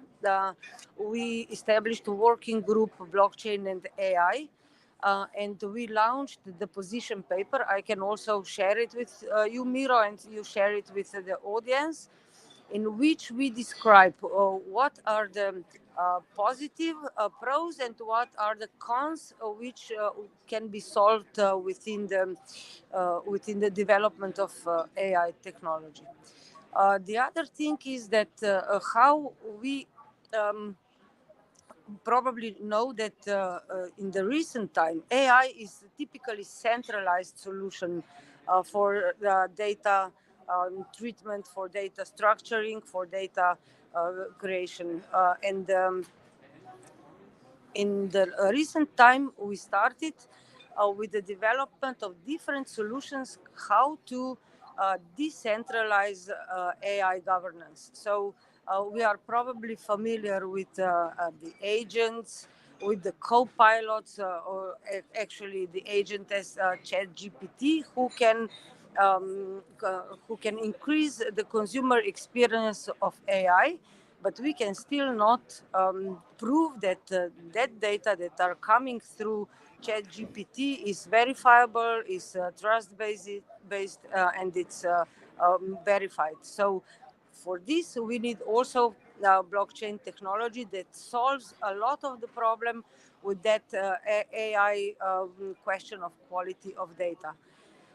The other thing is that, yes, we probably need a lot of the time and a lot of data for deep learning and machine learning. We need to teach the machines how to learn the data, how to record and verify the data. And for this, we also have blockchain technology here to help us.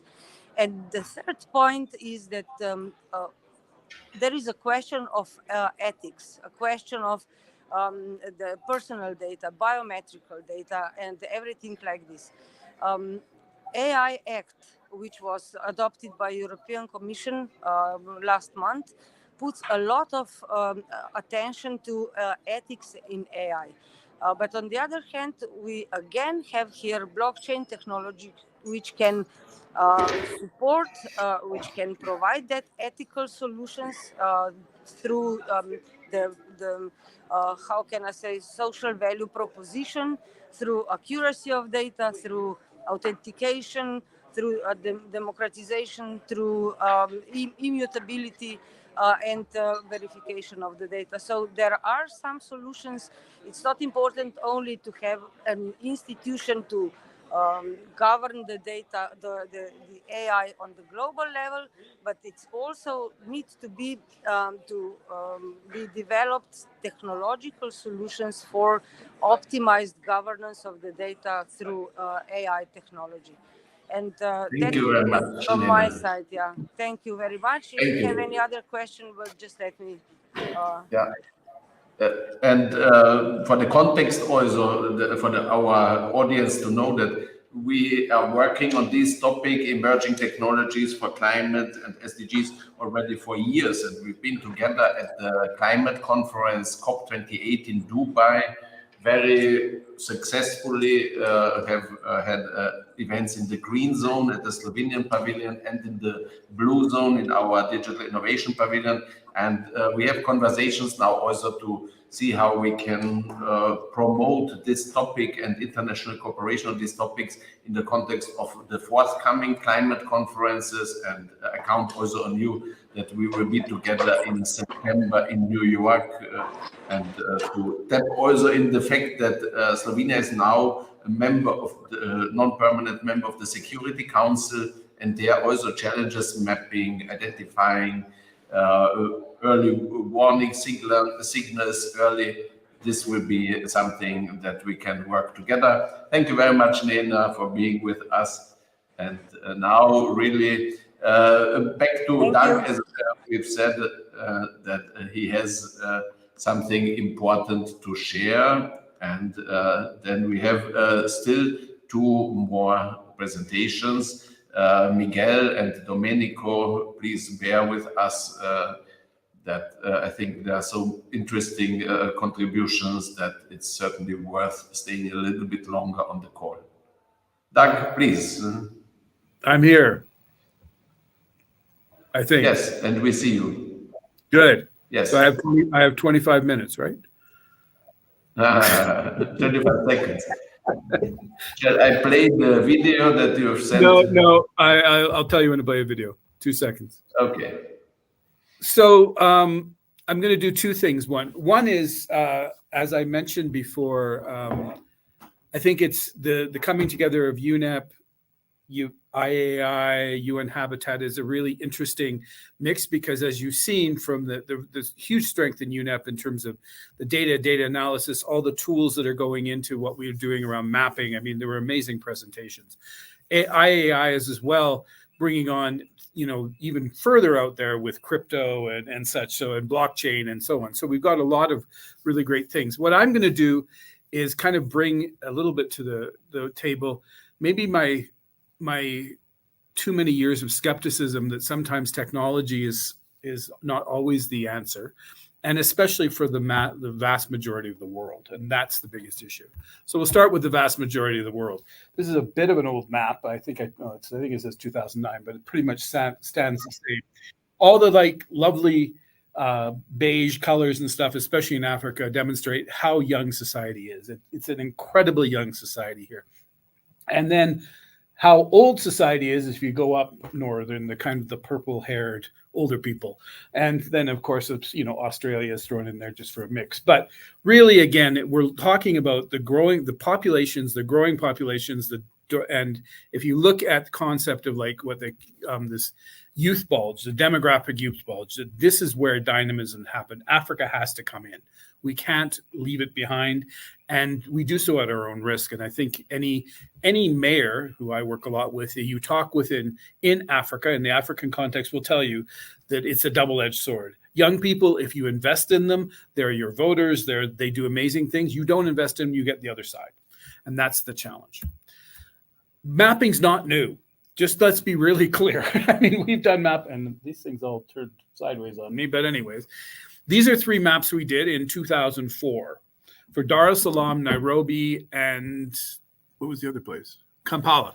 We did mapping, whereas we basically went out using tools. We're talking pre-Google Map, pre-everything, where people mapped all the different assets, what we call in the youth language, asset-based. It's called asset-based community development, which basically not assets as in financial, but social assets. So you're mapping what's good for your community. And this is a really important thing at doing, especially if you're working with marginalized communities, because development oftentimes is what is your need? What is the hole you have? And you spend the rest of your life and lifetimes of other people filling that hole. It's just endless. But every community, I don't care if you're in Kakuma, in the camps in northern Kenya, or if you're in Mathare, they have assets, and you have to build from there. And that's what this. And so this mapping, just to give you a really thing, this is 2009. I sat on the board of Map Kibera. It was the kind of predecessor to a lot of the stuff that happened here in Kenya. Kenya is incredibly advanced in terms of technology, understanding of mapping and such. Been around for a long time. This is what Kibera looked like in 2009. From a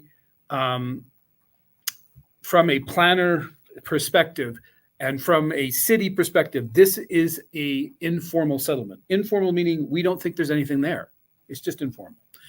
This is 2010, where young people were trained, again, very low technology, usually cell phones, sometimes paper mapping, where they were able to actually put in all these things that weren't there. I mean, again, you go back here, this was just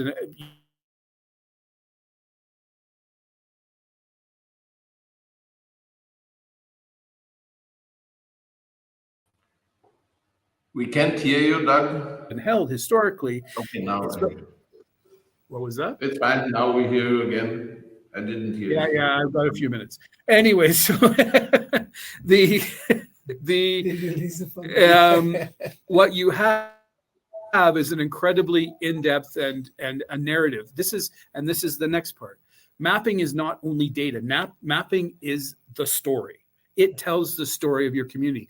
And unfortunately, in a colonial period, starting way back in the 1600s, when people would go out and they'd map over people's histories.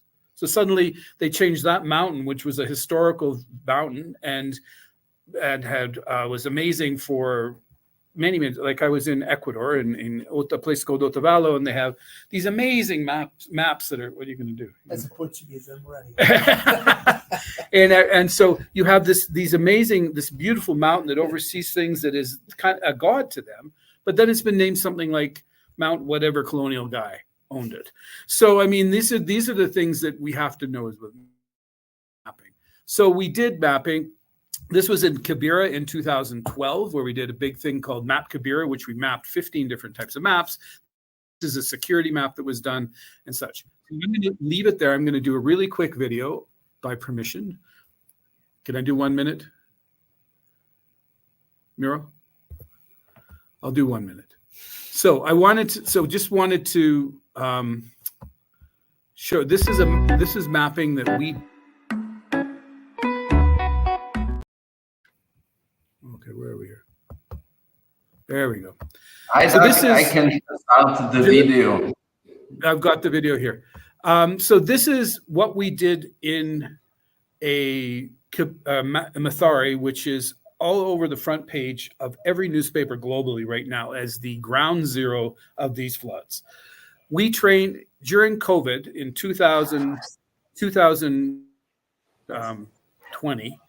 They came to us in March and said, we have to do something now. What can we do? And we said, okay, we'll set up an emergency coalition. We started doing within 2 years, we'd done 2.5 million hand washes, 20,000 masks, a huge mural campaign, and we collected data. And that's where, so this is just to give you a really quick idea on this. Doug, we cannot see the video when it's on your laptop. I will start it here. Okay, sorry. Go ahead.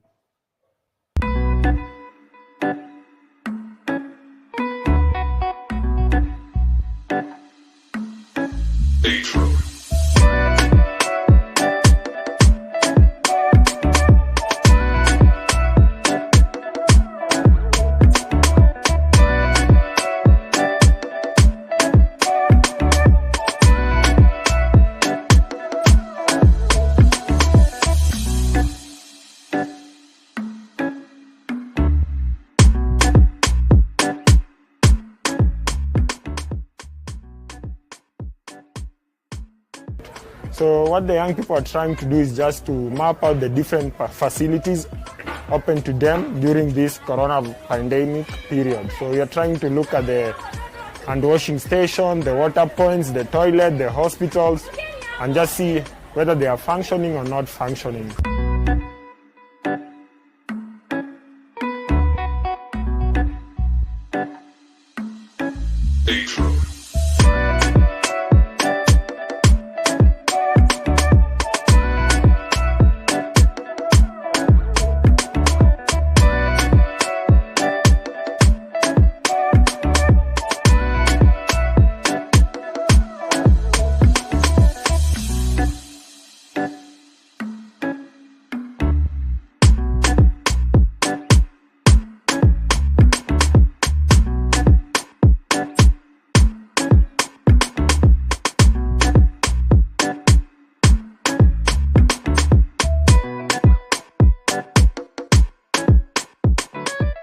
The mapping will also support and help the government and UN Habitat and other institutions that are coming on board to support the community.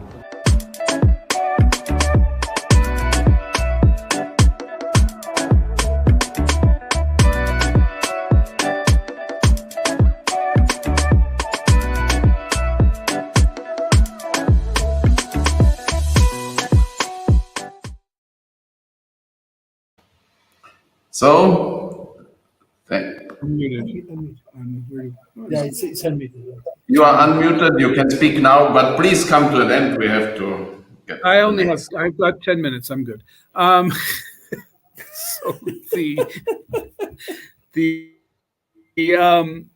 I think what I want, kind of the message I want to bring back is we have to remember two things.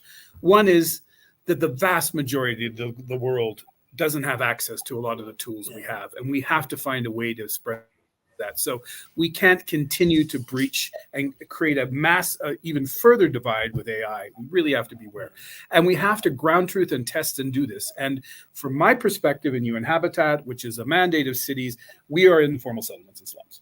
If I can make it work in Mathari, and what we can talk about at a later time, is what we're trying to do is take this coalition that we created for COVID and now create it for the other emergency, which is flooding. And we've basically gone back to all the major donors and said, hey, we did it once, we proved it, we've actually written it up, and I can send an article we wrote how we did it, and let's do it again. And this is, the amazing stuff that I saw about the hubs you were talking about, the data hubs and all these kind of things, where we need them is the most at-risk communities. We don't need them in the middle of New York. Yeah. Though, I mean, they may have the largest voice. We need them in the middle of Mathari. Yeah. Because that tells us, especially for climate change, who are the most vulnerable, who is going to, like when we're looking at flooding in Runda, our very rich enclave just outside of the UN camp, there's some really bad things that have happened. Flooding in Mathari is catastrophic. And what's happened is that, just really quickly, Miran, you're getting angry, but really quickly, what happens though for communities that are hit by this is people think, oh my God, well, what they're going to have to rebuild. Well, they do. They stay there, even though with what we're seeing with climate change, because this is a recurring thing, which I don't think people understand. So they will come, and what communities want to do is they always want to go home. They always want to go home, but unfortunately their home is going to be so degraded that what we're probably looking at over the next 10 years is mass migration. So the people who 60% of the population in Nairobi are going to move, and they're going to go somewhere. And we don't know where they're going, but what that disruption brings about is everything, violence and the whole 9 yards. So we really have to look at that. And so that's what I think for me, just trying to ground to say, yes, the tools are there. And I think I've never seen the ability to merge and use the tools because they're so easy now. But we have to make sure that they work with the most marginalized populations. Thanks. Thank you very much, Doug. Thanks for being such a great partner through all the years. And it's great that we are here together. And now we have two more presentations. Domenico, would you agree that we give Miguel first the possibility, because I've promised him that he would have finished his part by 4:45, that's 10 minutes ago. Is it okay? Okay. Fine. Then I'm happy to introduce now first Miguel Angel Garcia Fuentes from the company Parabes, who will present the EU Sparks for Climate Citizens Hackathon Championship, which we are a proud partner of. Miguel, will you try to share from your screen, your computer, or shall I share your slides? Yeah, well, I can try to share it. I'm sharing it. I don't know if you can see it. Not yet. Not yet. Let me check.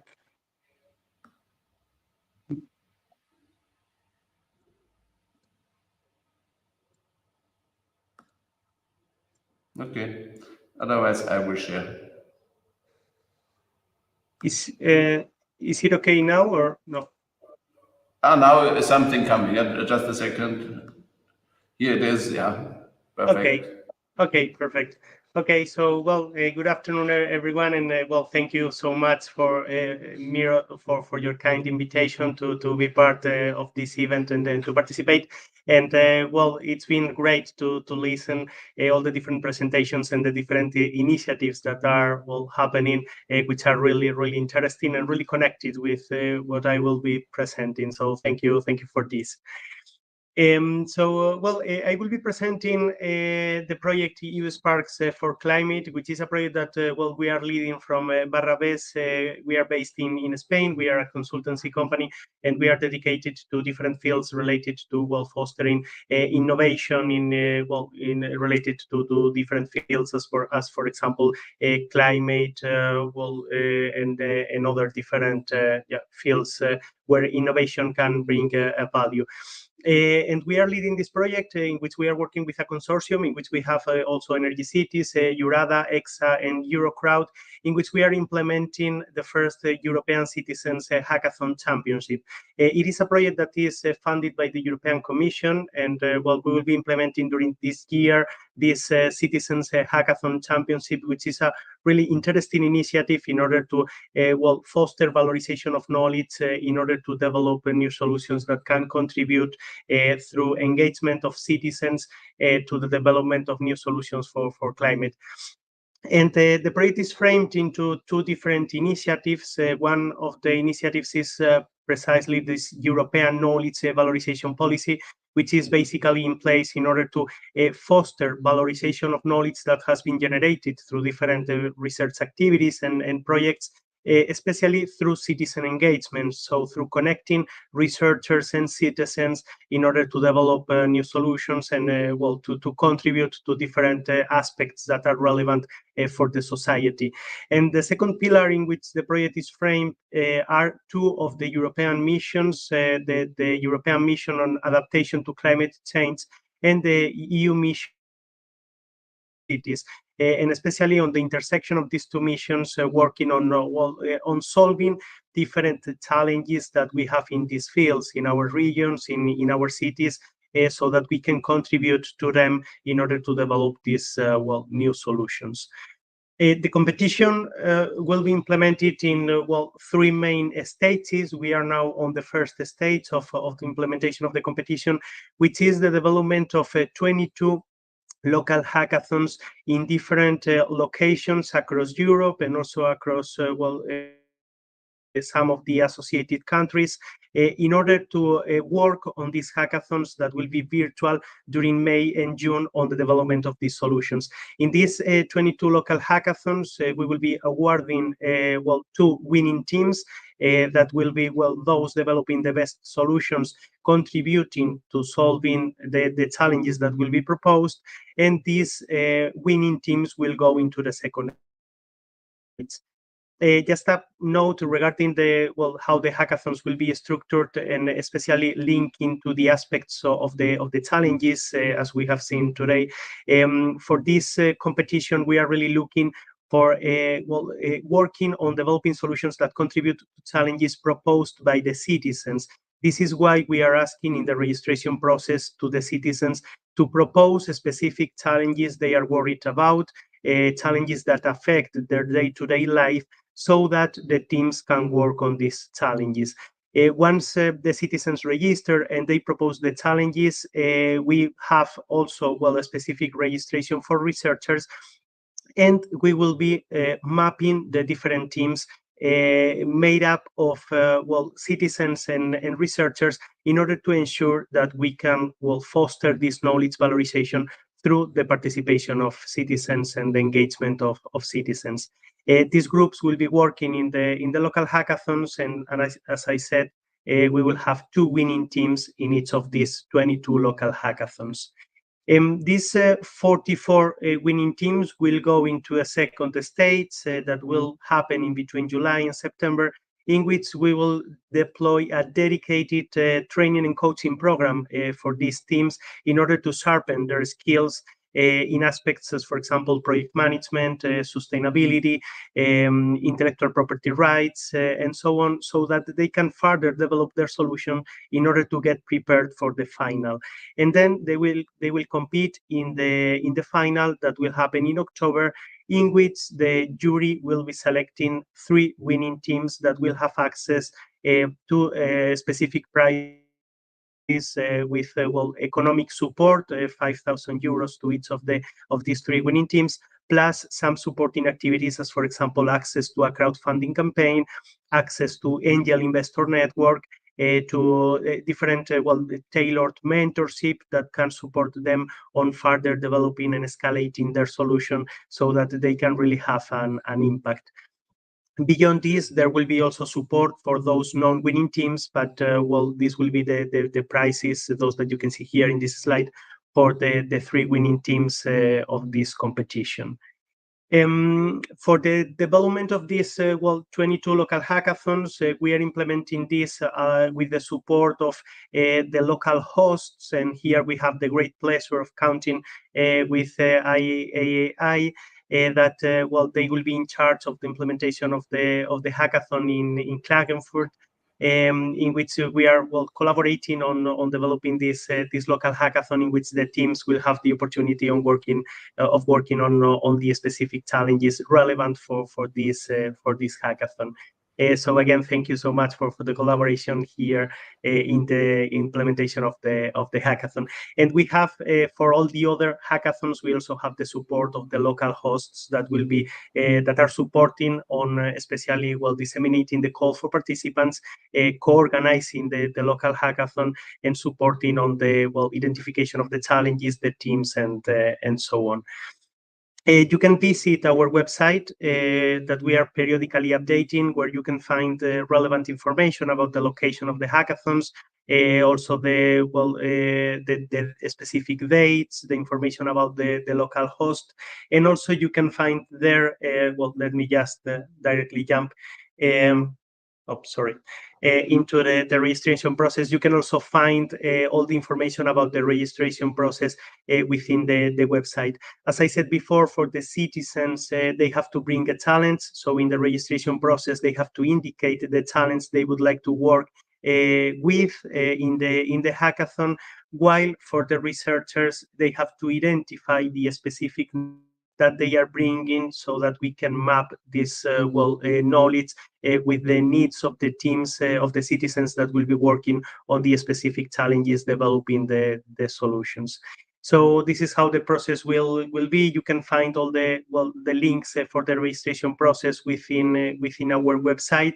And I really encourage you to participate and also to distribute this information to all those that you think could be interested in participating, as it is a really interesting initiative in which the participants can contribute to solving climate challenges, but also they can create new networks, find new partners, and also get positioned into this relevant field in which we are working on these initiatives. So thank you so much once again for the invitation, and in advance for contributing, participating, and spreading the information. Bravo. Yeah, certainly a worthwhile initiative, and we are proud and happy to be part of it. And information that Miguel and our team, we will have a call on Friday to discuss how this systematic approach to challenges reporting could and data challenges related data management could be also beneficial for EU Sparks and the future rounds of the hackathon. This will be great. Thanks, Miguel. And now I'm happy to give the floor to Domenico Vito from Milano, hubs in Italy, and partner of the Digital Art for Climate program and many other activities that we are doing in the context of the UNFCCC process, and also sustainable development goals related activities at the UN headquarters in New York. So Domenico, a researcher, Dr. Domenico Vito, really a researcher and citizen science practitioner. And please tell us about your experience with citizen science, how to implement it.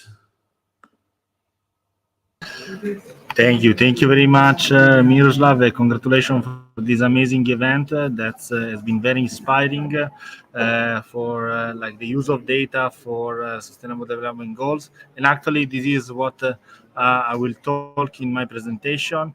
This is like Domenico Vito. I'm a researcher at the Metabolism of Cities Living Lab and also founder of Hubs in Italia.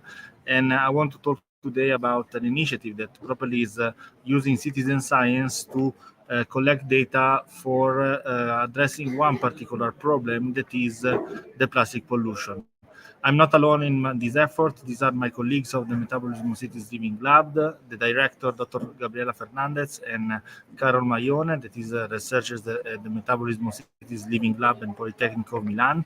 So I was saying that plastic pollution is a great problem. And the problem of plastic pollution is especially in monitoring. We cannot even count the amount of plastic that nowadays are in the oceans. You can see here some numbers that are huge if you are thinking that they are referred just to yearly intakes of plastic into the sea. EU is doing great frameworks and great legislations to stop the problem at the source. Here, just mentioning the Marine Strategy Framework Directive that is part of the Green Deal. But of course, it's important to understand that we cannot manage what we cannot measure. And properly on this, citizen science can give a great opportunity and contribution to the problem of plastic pollution. Citizen science, we already see, is the collection and analysis of data related to the natural world that is done by non-professional, we can say non-scientific individuals, but that can be also used for scientific purpose. Why to insist and to work on participatory science? Because it's a way also to involve citizens into the loop, for example, into the policy making. It creates trust, it creates engagement also regarding the environmental problems. For example, for plastic pollution, but also we see for climate change, for several other aspects. We can say participatory science is also dimension of sustainability. We can think that when a policy is addressed, if it's not participated and engaged, surely will not last long.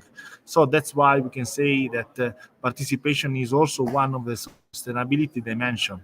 And also gathering data from the local knowledge is giving a lot of information of the context of the so-called contour analysis or boundary condition regarding an environmental problem.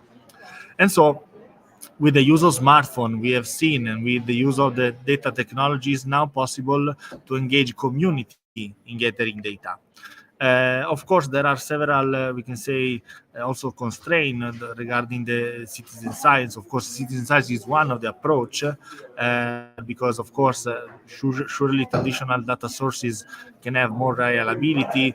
Sometimes there are like problem of errors in we can say gathering the data, but surely it can the citizen science can give a help to traditional science, properly because it can gather a lot of data, and statistically this error can be overcome. UN is also using citizen science as an official source to measure and monitor the SDGs. This is like a picture that is given from the UN statistical division that is collecting all the different sources by which the data for SDG monitoring are gathered. And among them, citizen-generated data are also officially one of the source for this effort. You can see from this study that currently the 68% of the 93 environmental SDG indicator are lacking of data. But in yellow, you can see the potential of contribution for each SDGs that as the citizen science can give in terms of data gathering. Here again, regarding the we can say the contribution of like SDGs and citizen science data for plastic pollution, here is a map on how the citizen science can contribute on different levels, on different of the goals of the Agenda 2030. From the beach cleanup, from the litter monitoring, we will see that in metabolism cities, we develop an entire framework to collect data from citizens. We started from El Astillero, a city in Nicaragua, engaging properly the youths in mapping and collecting and weight the type of trash through a simple activity, a beach litter. That's also fun. After the beach litter, also we provide a surfing competition. So we try to engage actively the community there to like get the data, but also have fun. We did the same in San Diego, where we also asked which SDGs were more related to the, we say, behaviors that the citizens were finding more lacking. In Kenya, we did it in several places. Also in Italy, where I come from, in the southern part of Italy, and also in Venezuela. Just to let you understand what is the result of the citizen science, we have already seen mapping. We can create maps of data that without the contribution of citizens cannot be performed and cannot exist. This data can help to figure out policies, to identify hotspots, and so on and so forth. And also here another result of the data collection, we asked the people to weight the type of trash that we were finding, having a sort of data flow, material flows analysis regarding that particular beach. That's very important, for example, to address the policies. So why citizen science? Because it can raise awareness on environmental and societal issue, it can support science in scientific activities, and it contributes also in decision making. We did a toolkit on this. Just to conclude, I want to briefly, we now try to include also the microplastic identification towards our protocol. So join us. Our campaign is called From Trash to Treasure, Marine Litter Awareness by Data. So if you want to join us, you can just scan the QR code. And if you want to perform with us a beach litter, you are very welcome. And thank you very much for the attention. Bravo, Domenico. Really a great example of how universities, NGOs, young people can work together to do something for the good using geospatial information and mapping.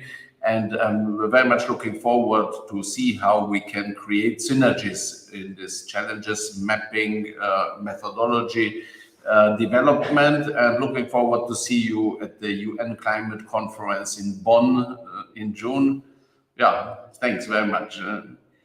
And now we are coming to an end, and here I will just very briefly mention that beyond these challenges mapping activities, we have also focus on culture, and we will launch a call for music and art in support of the UN Summit of the Future. We will start the call during the Bonn Climate Conference on the 10th of June.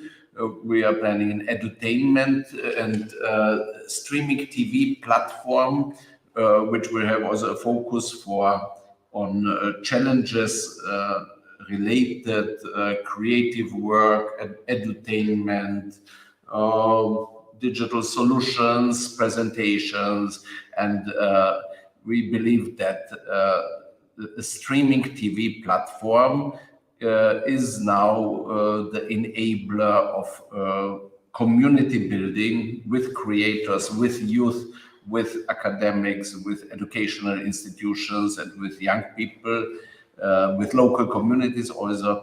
So we are quite confident that this will be a game changer, and we will bring then our solutions also into schools, and we will have their activities at the UN headquarters on the 19th and 20th of September in the context of the UN Summit of the Future. We will have a festival, some kind of convention with our partners between the 3rd and the 8th of September in Austria. We have booked a youth camp, we have booked a cultural center, and so we will work there, hopefully also with UNEP on these resource mobilization proposals. And yeah, these are some of our activities. Here, my contact details, also a QR code to scan if you would like to join us as a partner. Yeah, and with this, I would say a great thank you. And we have some of our speakers. Of course, let me add to the stage Dr. Hossein Hassani. There was a technical glitch before, but a very important pillar of IAAI GloCha team. And Hossein, would you like to have some concluding remarks? Sure. I was carefully listening and watching all the contribution from colleagues. And in fact, what they shared from citizen science or technology that they have used from various platforms, from Slovenia, from the AI point of view, and from to Nairobi, Kenya, another colleague as well. As you can see, all the data comes, but at the same time, the way and means and tools that we need to gather the data in order to significantly have the contribution from use as a bottom-up approach. I'm pleased to inform you that the IAEA is one of the leading institute and contributor in this field as well. You touch upon many of the technology from the tokenization, blockchain, and engagement, and we have already seen all of this in our platform in the IAEA GloCha challenging mapping. The mapping is quite important, but the mapping here that we are talking is just not mapping the country or citizen or group in a map. In fact, we are looking at the mapping in the broader terms and format, perhaps needs another session. To say short, we are very happy and glad to collaborate with all colleagues around the world, and also the citizen as part of our engagement. And the youth particularly was quite important for IAEA. The testimony comes from the various documents that Miro has started many years ago, and meeting recently we had in COP, you could see that we're just not saying that to have the youth part of our journey, but significantly to have them part of our solution and contribution. Thank you, Miro. Thank you very much, Hossein. I'm delighted, happy, proud, and grateful to have you as a colleague. And we are also grateful to our today's side event co-organizers. It was IAAI GloCha in collaboration with UNEP, Early Warning and Data Analytics Branch, UN Habitat Youth Program, and the International Youth Conference. It was held in the context of the UN Science, Technology and Innovation Forum of the UN, organized by the Department for Economic and Social Affairs, UN DESA. Meng Li, Ms. Meng Li was a key partner there, and also a warm thank also to UN Web TV team. They are helping us web broadcasting our content, and through this reaching much bigger audiences and having a longer lasting legacy. Thanks everyone. I hope it was insightful, enjoyable. See you somewhere in the real or virtual worlds. Wishing you all the best. Bye bye from Klagenfurt. Auf Wiedersehen, Srećno. Auf Wiedersehen.